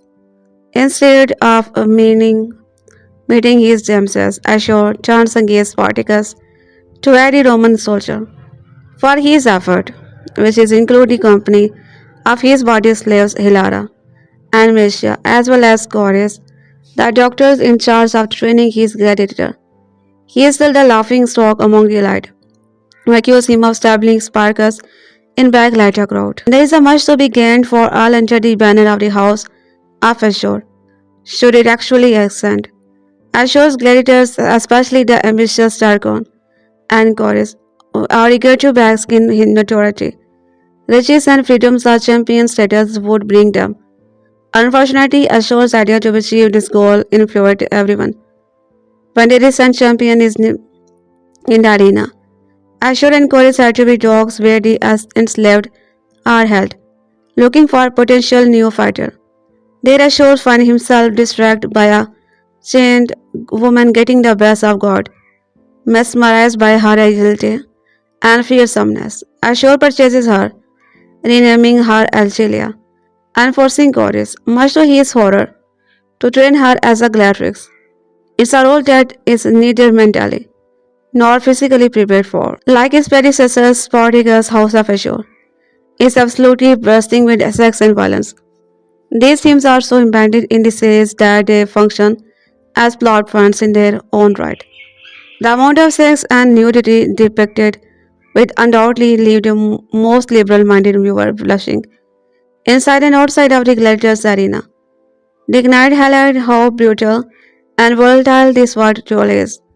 Forms like thought to be across skull and soldiers' human organ and guts are constantly on display here. However, a gruesome act at the end of the episode 2.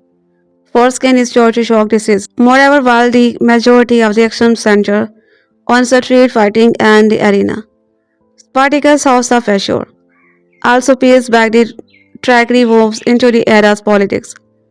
Ashur is pleasantly thriving. Everyone standing in the Capua is and likely to change at any moment. Ashur desperately worked to win the favor of Center despite the Center's wife. Great decide for him. Yet his efforts are constantly undermined, especially amid the arrival of Julius Caesar. Our Spartacus House of Ashur is a dynamic follow-up to the previous chapter, a classic tale of the haves and have-nots in ancient Rome, where power means everything. DeKnight's world is as enticing as ever, by offering Ashur's this new life and echoing his story of Achilles. The series brings two very unlikely figures to the forefront, showcasing the extreme to which they go to preserve their position. It also highlights how viciously their adversaries will fight to ensure the traitor and gladiatrix devices. Aside from both being sword and sandal drama set in ancient Rome, 2000 Gladiators has nothing whatever to do with Spartacus the Starz series that aired 3 seasons from 2010 and 2013. But as I watched Spartacus House of Ashur, the new spin-off from the latter, my ears kept ringing with that signature line from the former. Are you not entertained? House of Ashur is nothing if not hell-bent on entertaining servings of sex and violence to make Game of Thrones look recent and enough backstabbing to power and entire. By the end of the 5 hour century critics, I could only answer that question in the gaiety. Exhausted affirmative yes, I am entertained. That devotion to fun extend to its very premises. Spartacus had will know that Ashur. Definitively and gruesomely in the parent show's second season, and therefore has no business starring in his own sequel, which include your faithful reviewer. We know none of this and don't really need to. However, shows is directly fan favorite anyway, just because created 7 as DeKnight, the mind behind the original. The choice is justified in Ulysses via Labrius, speech from guest star, and Spartacus alum Lucy. Lawless that boils down to it an alternate timeline. Don't worry about it. In this version of events, Ashur, a former slave, and Gladiatrix was the one who killed the rebel Spartacus and was subsequently made master of his own house. Despite his newfound wealth and status, he is still disdained by an established nobility, who missed no opportunity to redeem the Syrian, always said with a sneer of his lonely and foreign origin. As he sees it, he is best shot in climbing up. The ladder is finding victory in the arena with his own ludus. The newest and most controversial acquisition, which is Achelia, the reigning first over female gladiatrix. House of Shows feels like a silly show, in a sense that it puts his lizard brain player front and center, without a shred of apology or self-seriousness inside. Its characters don't simply have sex. They throw extravagantly catered organ and get eaten out while catching up on the latest political cause. They don't kill cleanly when they can bag through skull and shear off body part, spilling enough blood to file the I know one settle for just sucking straight in the series Latin syntax article. Loss of course, but when they can scheme to have their enemies' publicity humiliated or straight up murdered. A more sober-minded drama might try to ground its universe in some authentically created version of the past or play up the gravitas of its most famous historical figure. However, Shore gives us a Julius yes that one, whose bleached blonde locks and improbably joyous-lad jawline look more TikTok influencer stealing for a Beverly Hills and a spa than a girl's profile on ancient coin. It works because this is not the kind of show that needs you to buy that this version of Caesar is literally factually accurate. This is the kind of show that just wants you to get what a sub-worthy little shit he is. But House of a show surface level should not be mistaken for laziness or slowness. On the contrary, in a underrated by surprising mystery, storytelling its larger plot takes its mind, so that each show development feels organic and earned, rather than plotted in by screenwriter desperate for a cliffhanger. Does not become a worthy champion overnight, but earns her place by our grueling hour in the process, reminding us precisely how pushing her ordeal is. Assure's mechanism failing it first mean. It's always written went it to beat fraud, since we understand how hard even his minor victorious are. Well dead and because we have seen who exactly he is up against. Ashur played with the delicious bombas by Tarabay is by no means a good guy. Arrogant and self-centered, he will add reminders of his family. Loses his button, turns around and threats his own slave, including loyal bad mate Hilara, with Kalos world populated by the likes of House of Ashur's tone remains in a clear, fully hedonic register as of now. Granted, none of these nuances of blood have paid dividend yet. As I said, this series like to take it time. But the promising that House of Ashur seem to be understand that if the NCFW player then draws us in first, is a growing attachment to these characters and their life that will keep us on the hook. And while we wait, well, it also is you are never very far from an opportunity to do over your best impression of a Roman citizen circa. And rise up in your living room, shouting for a sword, wielding letter to kill. It is one of the stories that introduces me to power of storytelling and should just know how televisions can accomplish. Up to that point, I was obsessed with network show, but my deep dive into this Spartacus was like riding a sports bike after years on a bicycle with training wheel. I circle back every couple of years for comfort, and there is always something to discover. I have probably rewatched it 5 times. The scale of the narrative romance score, action and language took over my entire being, and for a while I spoke in Spartacus. When Spartacus House of Ashurs was announced, no one in the whole wide world was happier than I was. Now, after watching the 2 episode series premiere, I am largely impressed by what has been achieved, but is missing something important. One scholar shows up separate forward seeking the heat of power and positioned a perfect out character. He lacked honor, morals, and respect. He was a murderer, thief, cheater, and rapist. Worse than the enslavers of Rome. Seven as DeKnight's decision to base his show on Ashur was a choice. The man has no redeeming quality, and even when the oracle brings him back to the alternate life, he has not changed. But Ashur's moral bankruptness would not have been so evident if Spartacus and his people had not existed. They represented the absolute goodness that stands firm even in the face of great challenge. The preceding installment of this saga landed harder because they had a clear direction in mind, and slavery in all its form across the land. It was an easy message to get behind because slavery is the biggest sin in human history, and they are saying something for a species is capable of doing anything to each other and our environment. The righteous cause Spartacus was willing to lay his life for his white house of a short leg. In his place is blinding aspiration of a man loyal to nothing but coin and power. And it engages all node and shows finds a rhythm, not because Ashur is redeemable, but because his corruption is endlessly watchable. But for all his shortcomings, getting that coin is valid goal, especially with our characters like Ashur. We know there is nothing beneath him. He will do anything for more coin and power. We last saw this burning desire to succeed in, but he had limit. Ashur's character is the love child of Spartacus' steadfast decision and unquenched thirst.